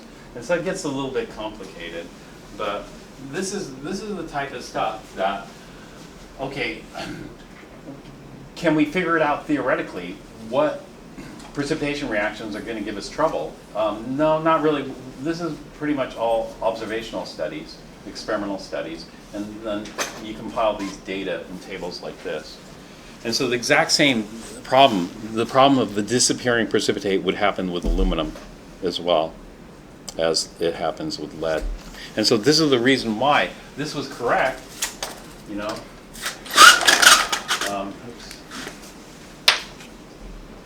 This is correct, if we had the stoichiometry right, and then when I added the excess, that was 6 molar, then I never got a precipitate. There's way too much hydroxide to get a precipitate. And so I did get the precipitate. And so what I want to do is I want to regenerate my precipitate, and let's see what happens if I add nitric acid to my precipitate. And so in this case, I'm going to be very careful about how much hydroxide I add. And so I'm going to get my lead 2 acetate. And this time I'm going to just try to add 1 drop of this sodium hydroxide. And let's see what happens here. Actually, I have it in the beaker.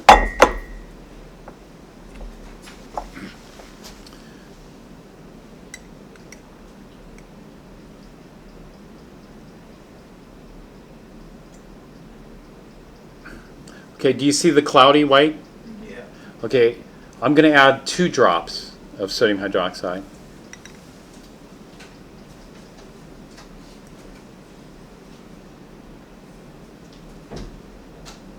And so I got more precipitate there. Okay. So now I have my lead 2 hydroxide here, the white PBT. Now what I'm going to do with this lead 2 hydroxide is I'm going to do, what did we do? We did 16. Now I'm going to do 17. 17 is lead 2 hydroxide with nitric acid. What do you predict will happen? Lead 2 hydroxide with nitric acid. Yeah, lead 2 nitrate and H2O. So if I add nitric acid, does it have to be nitric acid? Now this is discoloring a little bit. There's probably some impurities in there. No, it doesn't have to be nitric acid. So what I'm going to do is I'm going to do lead 2 hydroxide with acetic acid. Should do the same thing. And so what I'm going to do is to the product of this, I'm going to add acetic acid. And so the first thing is, what were the products? The products were acetate, sodium acetate. And so this would be, what number am I on? 17? 17? Yeah. Okay, 17A would be sodium acetate. This is the solution, so C2H3O2, plus acetic acid. Do I expect anything, any reaction there? What would form?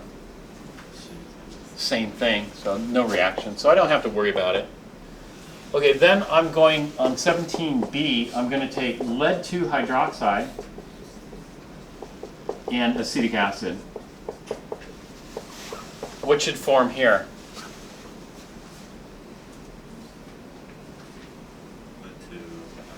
Lead 2 acetate and H2O. Lead 2 acetate, all acetate salts are soluble, so no precipitate. But here we're going from a stronger acid, acetic acid, to a weaker acid, water. And so we have driving force here. And so we'll need 2 acetic acids and we're going to form 2 waters. Driving force.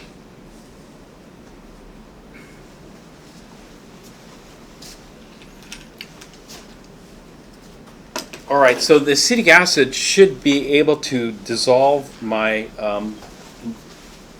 lead 2 hydroxide. Lead 2 hydroxide, a weak base. Acetic acid, a weak acid, but still should work. And so let's give that a try here.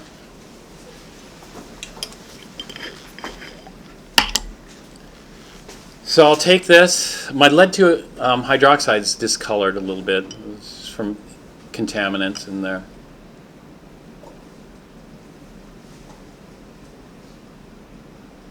And then I add it, and what happened? It dissolved.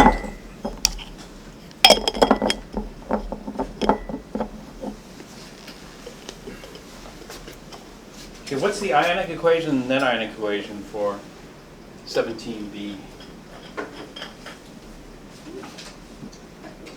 Take a look at that.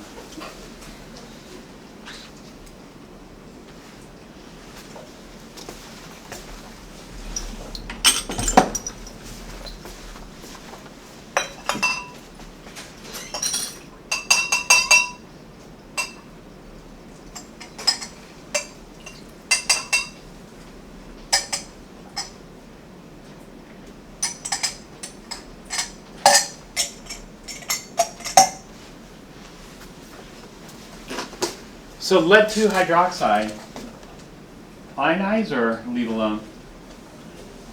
Leave alone. Insoluble salt, leave alone. Acetic acid, ionize or leave it alone? leave it alone? We leave it alone because acetic acid is a weak acid. We only ionize strong acids in soluble salts. Lead 2 acetate's a soluble salt, so we ionize that. Water, we don't ionize.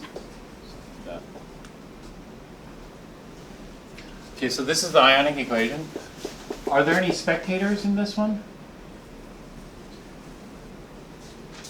No. And so the net ionic is the same as ionic.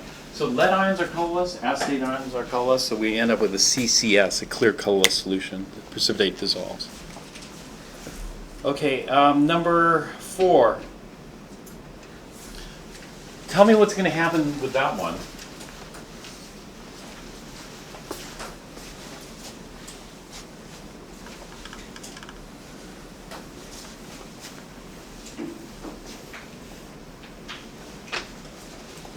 Lead 2 acetate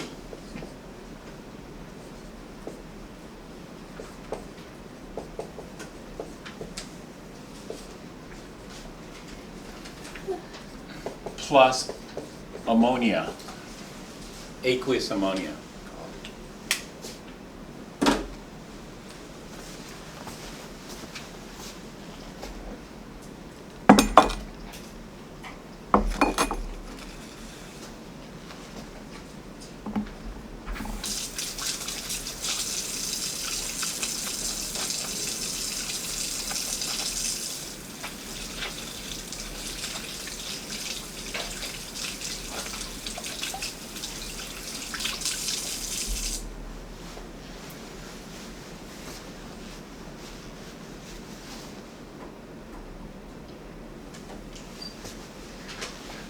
The acetic acid.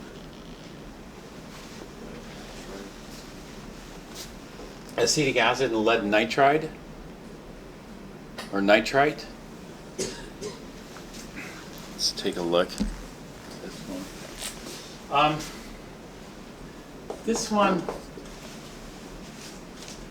is not a metathesis reaction. Do you see that?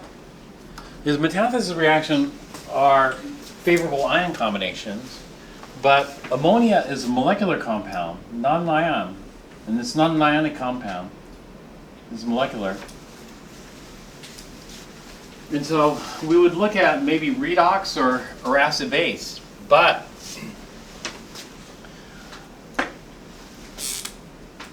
it turns out ammonia can participate in metathesis reactions due to an acid-base reaction that occurs beforehand. And so metathesis with aqueous ammonia. Ammonia is a weak base, and what do weak bases do? Do they ionize into ions? No. What do bases do? They hydrolyze. And so ammonia is a weak base. It's going to hydrolyze water to form what?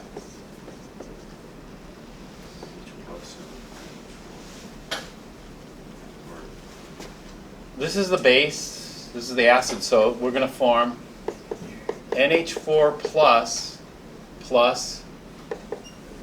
hydroxide. In other words, we're going to form ammonium hydroxide. Ammonium hydroxide is not stable. This is much more favored in the reverse direction, because hydroxide is a much more powerful base than ammonia. So we're going from a weaker base to a stronger base. And it turns out that, yeah. And so, in other words, here, this is like 99%, this is like 1%, I mentioned earlier. 99%, 1%. And so highly favored in the reverse direction.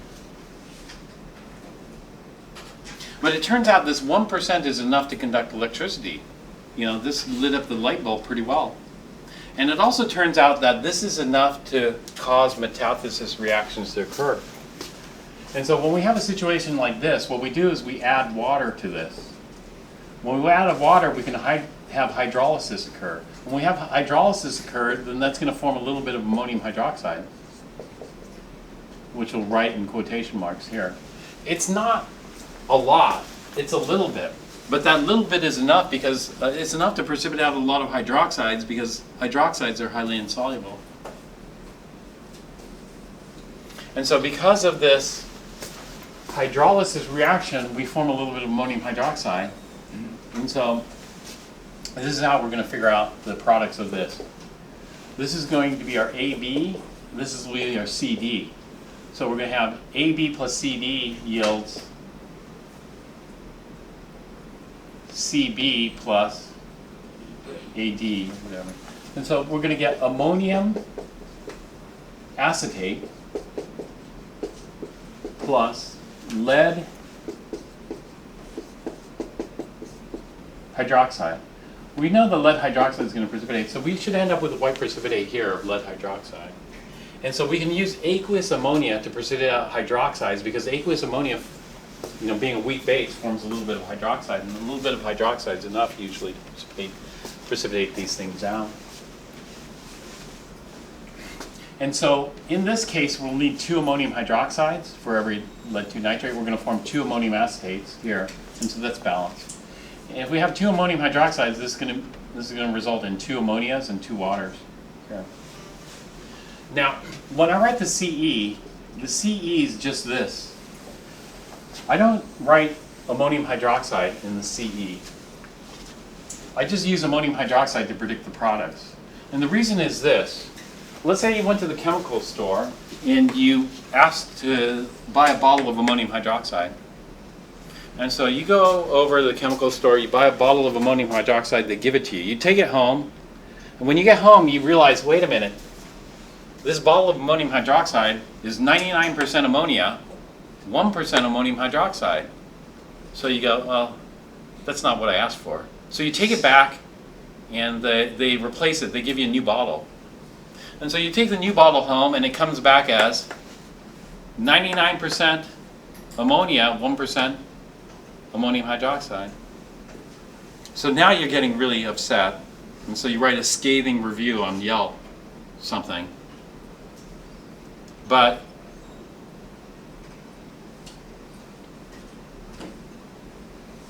hopefully the salesperson would have told you, could you buy ammonium hydroxide? No, you can't, because if you buy ammonium hydroxide automatically decomposes into ammonia and water. So even if you had ammonium hydroxide to begin with, it's going to decompose into ammonia and water. And therefore, in the CE, we usually write the chemicals that we can buy. We can buy lead-2 acetate, we can buy ammonia and water. Even though this reaction is going to involve ammonium ions and hydroxide ions, we're going to write ammonia and water. Does that make sense? We write it because those are the chemicals we're using. And it's the hydroxide. So as we use the hydroxide, more is produced, you know. And so as the hydroxide disappears from the top of the hill, more ammoniums and waters will react to form more hydroxide here. And so it replenishes it. And so we can end up generating some precipitate from this. So let's give this reaction a try and see what happens here. I'll tell you, this is going to be a lot easier than the last one. Do you know why this is going to be a lot easier than the last one? And because I don't, you know, the last one I had to add just a tiny bit of hydroxide because if I added too much hydroxide, what happened? It dissolved, right? In this case, am I going to have a lot of hydroxide? No, I'm not going to have. I'm barely going to have any hydroxide. And so let's give this a try. And so I'm going to get my lead-2 acetate here. And then I'm going to add my aqueous ammonia here. I don't have a beaker for this. Just pour from the bottle. You see the precipitate? What happens if I add a lot more? I'm going to add a lot more ammonia. Did the precipitate disappear? No. And that's because I have very little hydroxide in here. I don't have to worry about that Lewis acid-base reaction eating up my precipitate. And so now I have lots of lead 2 hydroxide here. And so let's go ahead and finish this. This is a CE. Let's write the IE, the ionic equation for this. The ionic equation is, we have acetate salt, so we're going to lead 2 ions and then 2 acetates. Okay, ammonia, do we ionize that? No. We'll have 2 ammonias, 2 waters. Ammonium acetate, do we ionize that? Yes. So this is going to give us 2 ammoniums and 2 acetates. And lead 2 hydroxide we leave alone. It's an insoluble salt. So that's pretty great. Okay, any spectators here? Looks like acetate, nothing happened to the acetate, so let's get rid of that. And so we got Pb2 plus 2 ammonias plus 2 waters yields 2 ammoniums plus lead 2 hydroxide solid. That's where you end up there. Now lead 2 hydroxide is a weak base.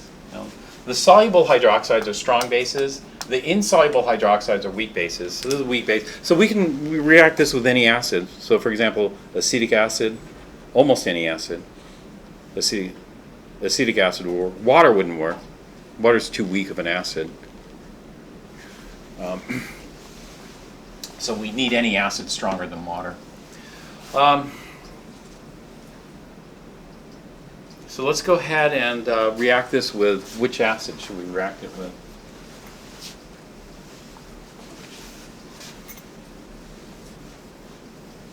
So this is number 4. Number 18, we'll call this. 18A.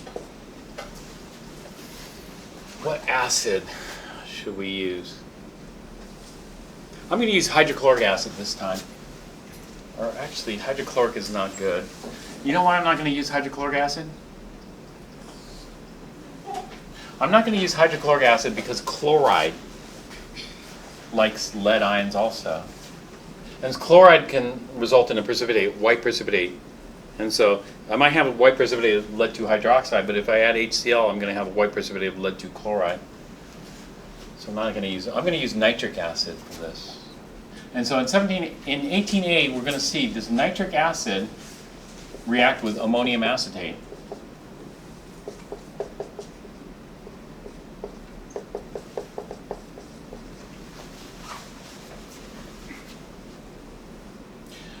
If we do double replacement, what do we form? We're going to form, actually, yes.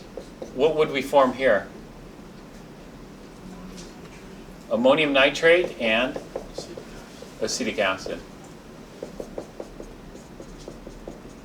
So there should be a reaction because we're going from a stronger acid, nitric acid, to weaker acid, acetic acid.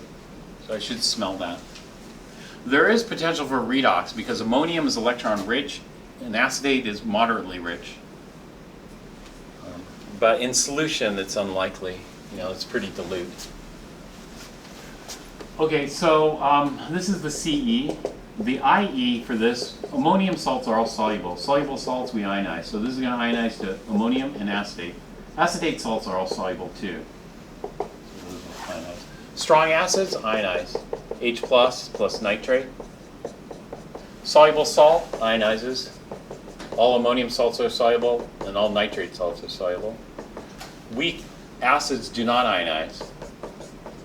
So this stays together. Okay, then let's get rid of the spectators. In this case, spectators would be ammonium and nitrate. And so the net ionic equation will be between acetate ions and H+. And this is going to form HC2H3O2. And so we expect to form some vinegar. We may or may not be able to smell it. 18B, we're going to take the other product, which is the lead 2 hydroxide, and see what happens when we add nitric acid to that. What forms here? lead 2 hydroxide plus nitric acid is going to form lead 2 nitrate and H2O. We're going to get 2 H2Os. We need 2 nitric acids because we're going to go from stronger acid, nitric acid, to weaker acid, H2O in this case.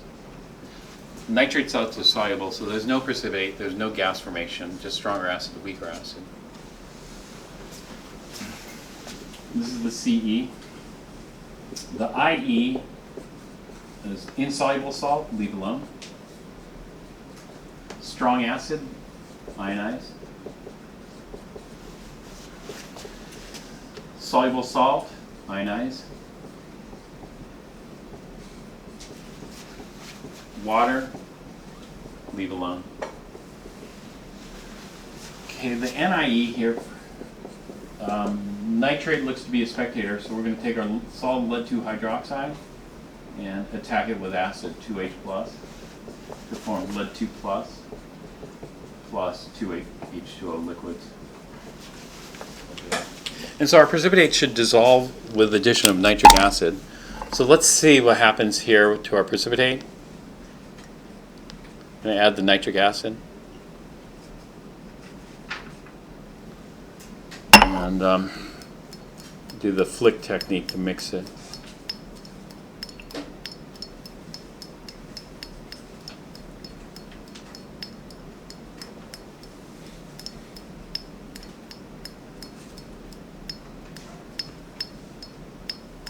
Okay, so pretty much I dissolved all the precipitate. All the precipitate has dissolved, and I'm left with a CCS. CCS, the CCS would be lead 2 nitrate solution. Lead 2 nitrate is heavy metal, so I'm going to dump it in the waste over here.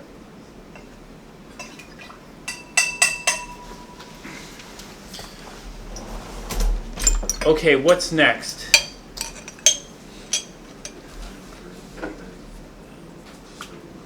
Okay, iron 3 nitrate and sodium carbonate. Next.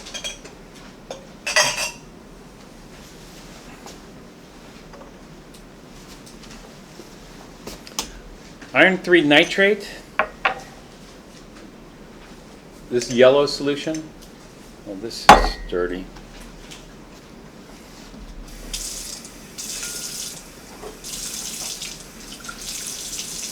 I think these test tubes went through the dishwasher, but it didn't clean off all the soap, so the rinse wasn't very well done.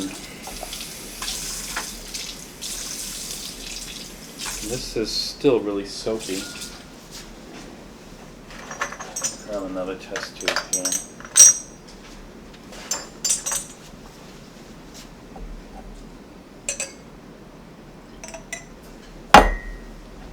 I have my iron 3 nitrate, yellow solution, plus sodium carbonate,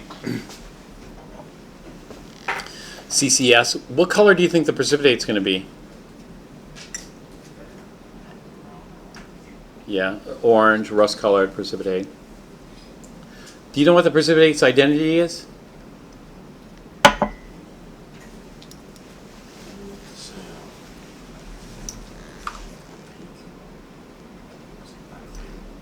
Yeah. Just cloudy. We usually call it cloudy when it's not clear. So you could call it opaque, but opaque it could still be not. Cloudy is just, I mean, opaque you could maybe see through it a little bit. Maybe it's a little bit translucent. But this, you can't see through it at all. I mean, this is going to completely block out the light. Oh, what? CBP. C's already been taken. C has been taken by clear. That's why I wanted to use it. Yeah, okay. They have another abbreviation for cloudy. But, so anyway, this is going to be iron 3 nitrate plus sodium carbonate yields what? sodium nitrate and Iron 3 carbonate. iron 3 carbonate. What's the formula for iron 3 carbonate? Carbonate's a -2, so we can use that, Fe2. And iron is a +3, so we'll have 3 here. So what we can do is this cross multiplication trick. And so Fe2, CO3, 3. And this is our rust-colored precipitate, our orange one. Brown, rust. To balance this, how can we balance this? Looks like we're going to need 2 irons.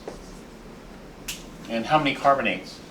3 carbonates. This is going to give us 6 sodiums. We'll need 6 here and 6 nitrates. And then it's balanced.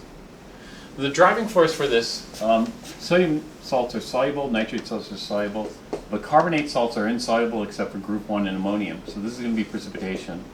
All we need is one driving force, for this is the driving force. Here.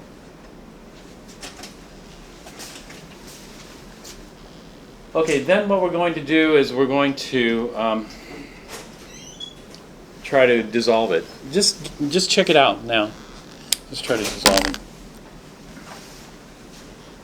And so this is going to be 15, 16, 17, 18, 19. 19A.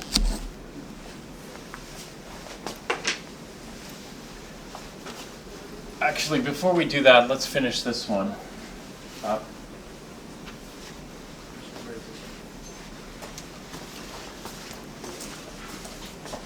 So this is the complete equation. And then we are going to have our ionic equation. Our ionic equation is going to consist of nitrate salts are soluble, so we're going to ionize that into 2 iron 3s. And how many nitrates? 6 nitrates. We don't want to forget the charge. And then sodium carbonate. So sodium salts are soluble. So this is going to ionize into how many sodiums? 6 sodiums. And how many carbonates? Sodium nitrate, soluble, so 6 sodiums and 6 nitrates. Iron 3 carbonate is insoluble, so this does not ionize. Okay, the spectators. Spectators, looks like nitrate's a spectator, sodium's a spectator. And so the net ionic equation would be 2 iron 3s plus 3 carbonates yields Fe2CO3 3 solid precipitate. So I'm not going to separate the solid from the solution. The solution should actually be a CCS if I added excess sodium carbonate. If I have excess sodium carbonate, that's going to precipitate all the iron 3. However, if I have excess iron 3 nitrate, then I'm going to have some leftover iron, and that's going to cause the solution to be yellow. This is a little bit yellow, so maybe I don't have enough. But it's all right. What we're going to do next is we're going to add let's add nitric acid to this and see what happens here. So 18A is going to be sodium nitrate, which should be the solution, plus nitric acid. Sodium nitrate and nitric acid, anything? No. This is going to be no reaction. This is going to form nitric acid and sodium nitrate. 18B, we're going to take our Fe2CO3 3 solid and add nitric acid. What should we form here?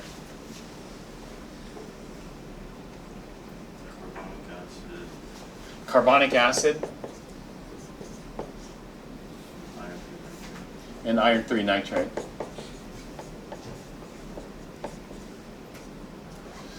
Carbonic acid is not stable. It's going to decompose into H2O liquid plus CO2 gas. And so here's our driving force. The driving force is gas formation, effervescence, or stronger acid. Actually, I should say and. to weaker acid. And so we have two driving forces. This is not a precipitate, this will be aqueous. So let's go ahead and balance it. I'd like to balance it with carbonic acid. And so it looks like we're going to need 3 nitrates. Is that right?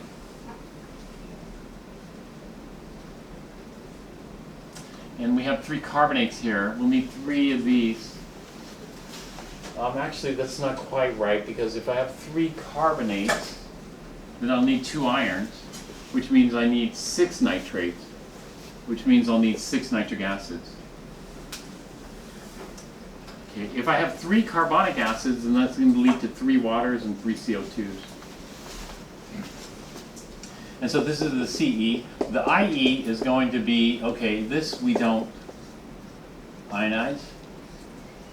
It's an insoluble solid. The nitric acid, do we ionize that? Yeah. This is going to ionize to 6H plus 6 nitrates. The water, we leave alone. The CO2, we leave alone. The iron 3 nitrate, we ionize. This is going to ionize to 2 iron 3s plus 6 nitrates.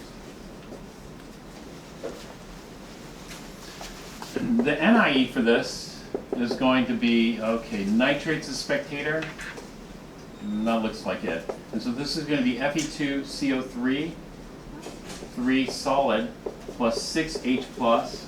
This is going to produce 3 H2O liquids, plus 3 CO2 gas, plus 2 Fe3 plus.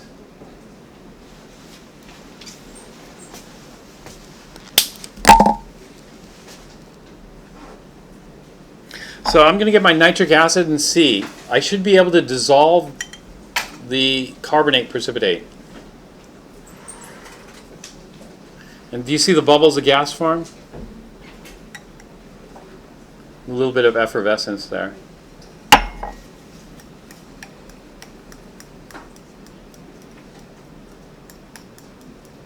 And I'm back to a yellow solution, although it's getting dilute. The color's fading a little bit.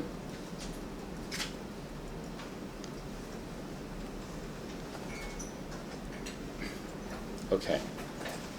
So that was 18. I'm sorry? That was 19. That was at 19? Sorry. 19. I lost count.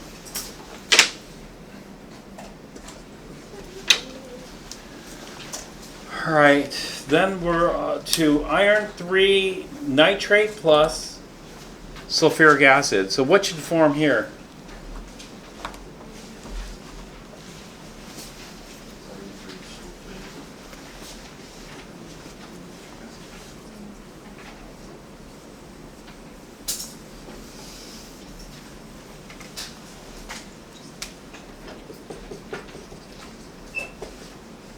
So we're going to form iron 3 sulfate. Sulfate's a 2, so I'll put iron Fe2 here. And iron is 3, so I'll write SO4 3 here. So this should be iron 3 sulfate plus nitric acid, HNO3. Sulfates are all soluble except for what? Which ones? Silver, lead, mercury, calcium, strontium, barium. So this is soluble. Soluble salt. Nitric acid, that's an acid. But what do we know about this? Are we going from stronger acid to weaker acid? No. They're the same strength, yeah.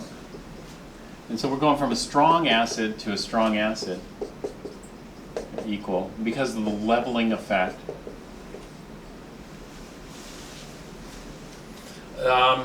So we have no precipitate. We aren't going from stronger acid to weaker acid. Is there anything else we should look for? Gas formation. Do either of these form a gas? No. Neither. And so there's no gas. No precipitate. No gas. That means there's no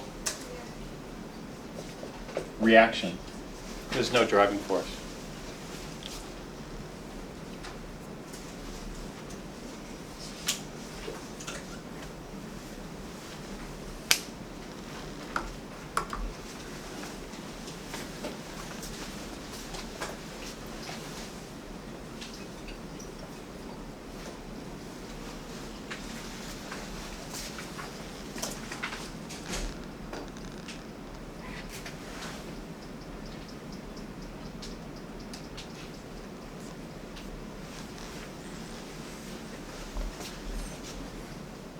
Okay, so let's go ahead and do that. See what we get here.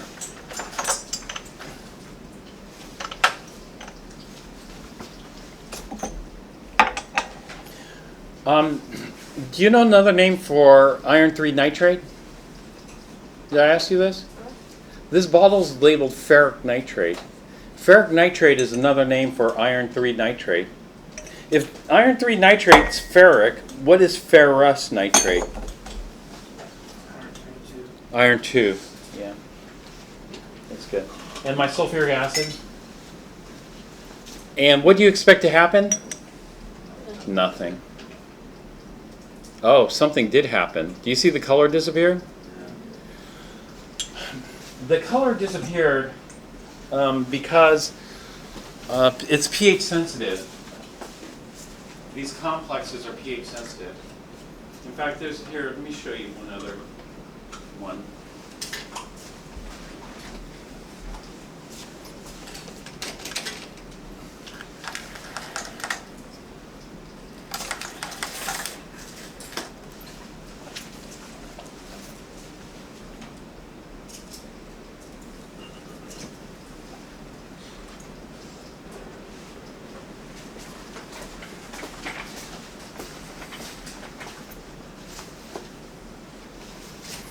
Let me see if I can bring the color back.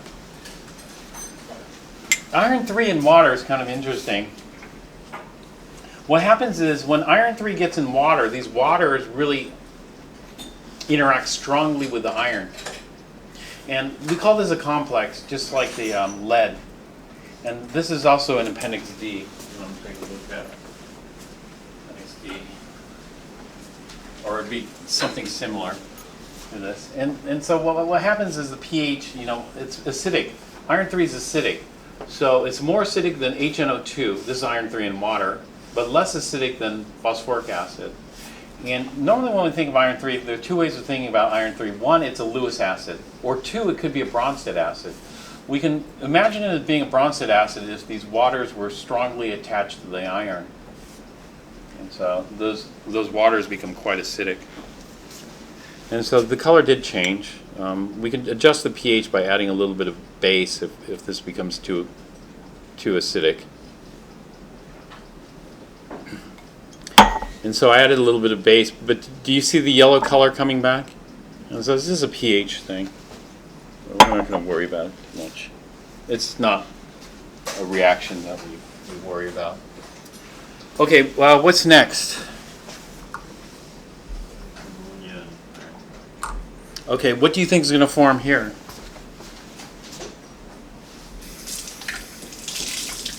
Why don't you see, we're at iron 3 nitrate. Did we do iron 3 nitrate and sodium hydroxide? Yeah. Yeah, that's right, we did that one. Uh-huh. We didn't do the equation for it? Okay. Yeah, that's the one I was testing because I wanted to make sure I didn't grab the wrong bottle. And I wanted to make sure that the chemicals were right. And it turned out they were right. It was just some other thing that was going on.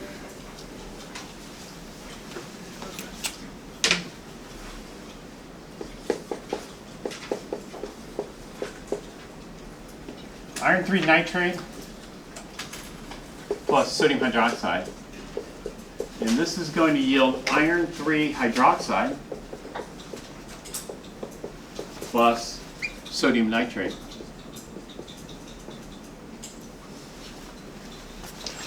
Let's see. So our driving force here is precipitation.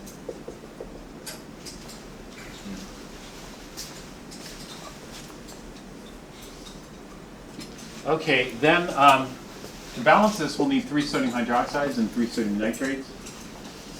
And so we can get the ionic equation. The ionic equation is going to be iron 3 plus 3 nitrates. Nitrate salts are all soluble. Sodium salts are all soluble, so that's 3 sodiums plus 3 hydroxide. Iron 3 hydroxide is insoluble, so we just leave that alone. Sodium salts are soluble and nitrates also soluble, so this is 3 sodiums and 3 nitrates. Looks like sodiums and nitrates are spectators, and so the NIE for this is iron 3 likes hydroxide ions. So we'll pick up 3 hydroxide ions and we'll form iron 3 hydroxide. Solid. Will iron 3 pick up another hydroxide and cause us headaches? And so what we do is we refer to Appendix D.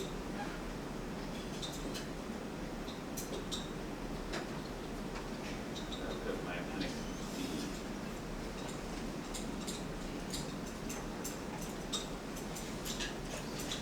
And we take a look.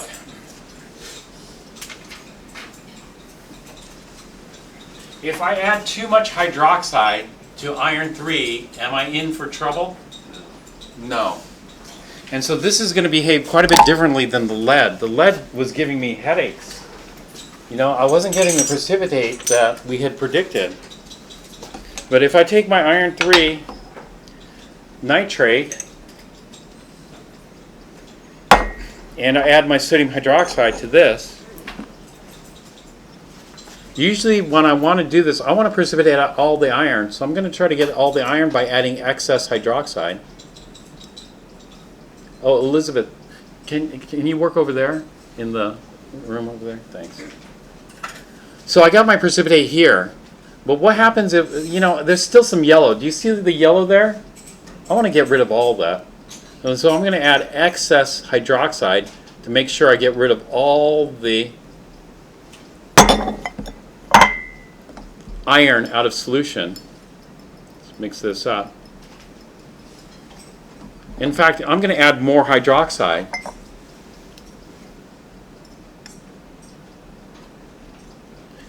Do you see the precipitate disappearing?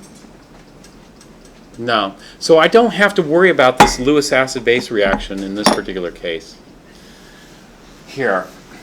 It appears that it's not an issue here. And so I'm good. However, if I want, iron 3 hydroxide is a weak base, I can add acid to this. And so in this case, I'm going to add some acid. And since I dumped in a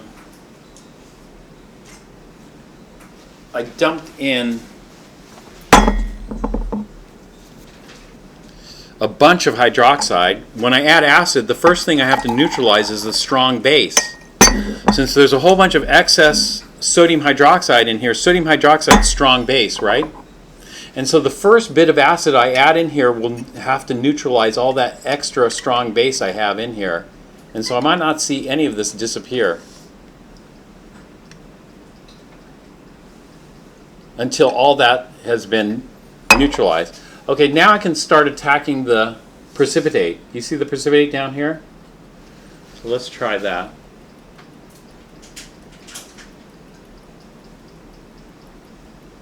But I'm running out of room here.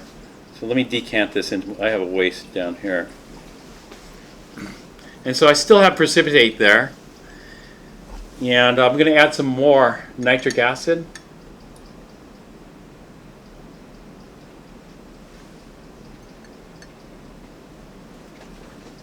Boy, I formed a lot of precipitate. This is only 6 molar. Is this 6 molar?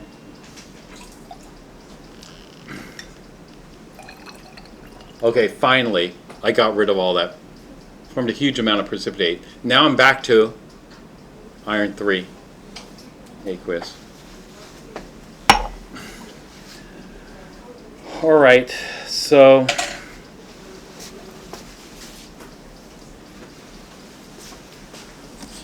this one is going to be, when I add the nitric acid, what was the other product? The other product was sodium nitrate. And so this would be 20A. 20A would be sodium nitrate and nitric acid. Will I expect any reaction from this? No. 20B, yes. I'm going to expect to dissolve my iron 3 hydroxide with nitric acid. And what should form here is iron 3 nitrate and water. So I'll need how many nitric acids? 3. And how many waters will I form? 3 waters. And so what's the driving force for this? The driving force for this is stronger acid to weaker acid. Nitrate salts are soluble, so that's not going to be a driving force. And so this is the CE. The IE for this will be iron 3 hydroxide, solid, plus 3H plus 3 nitrates, yields iron 3 plus 3 nitrates, plus 3 waters. Nitrates are spectators here, so the NIE will be iron 3 hydroxide, solid, plus 3H plus, is going to yield iron 3 plus 3 waters. And so that reverts us back to the iron 3 in solution. Okay, now we have aqueous ammonia. Aqueous ammonia is going to have a lot less hydroxide than sodium hydroxide, but will it be enough to precipitate? And so I have my iron 3, and I dumped in so much hydroxide in there.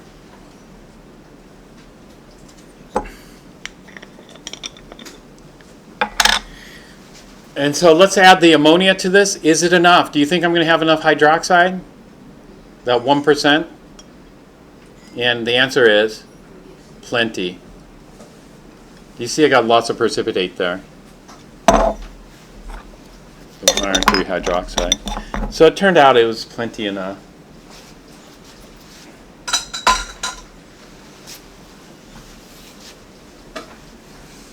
And so why don't you write the equation for this here. It's going to be iron 3 nitrate plus aqueous ammonia. What did you write for this?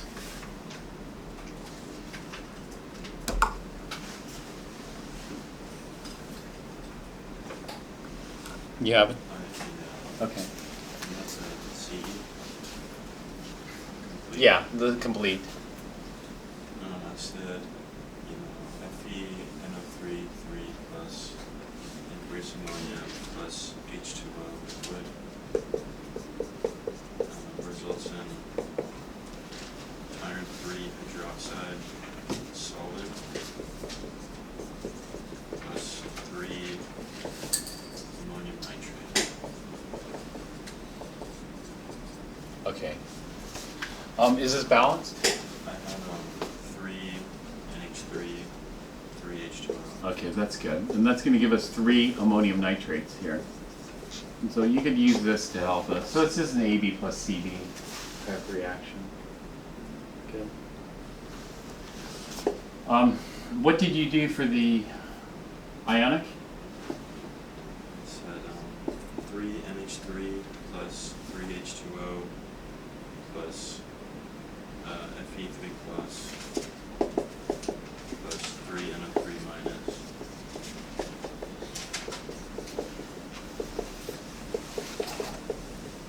So it's iron hydroxide solid plus 3 NH4 plus 3 NO3 minus. Okay, good. Okay, this is the IE. So what did you get for the NIE? 3 NH3 Okay. plus 3 H2O plus 3, plus iron 3 plus.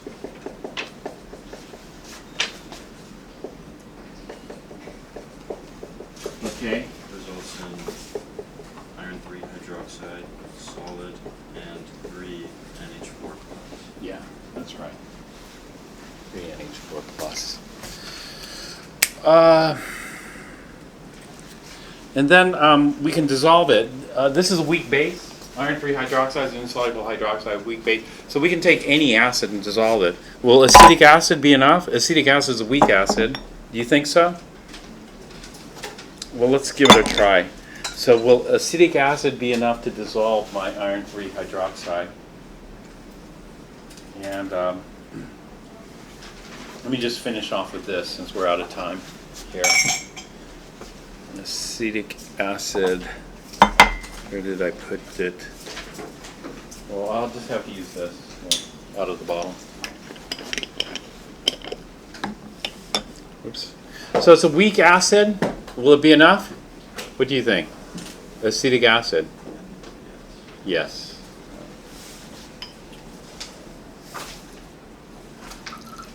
I just made way too much precipitate. There. But do you see it's starting to dissolve it all? And eventually I can dissolve it all. It's just, it's only 1 molar, so it's pretty dilute. Okay. But it'll dissolve. All right, we'll wrap things up here. Monday we're going to continue these chemical reactions.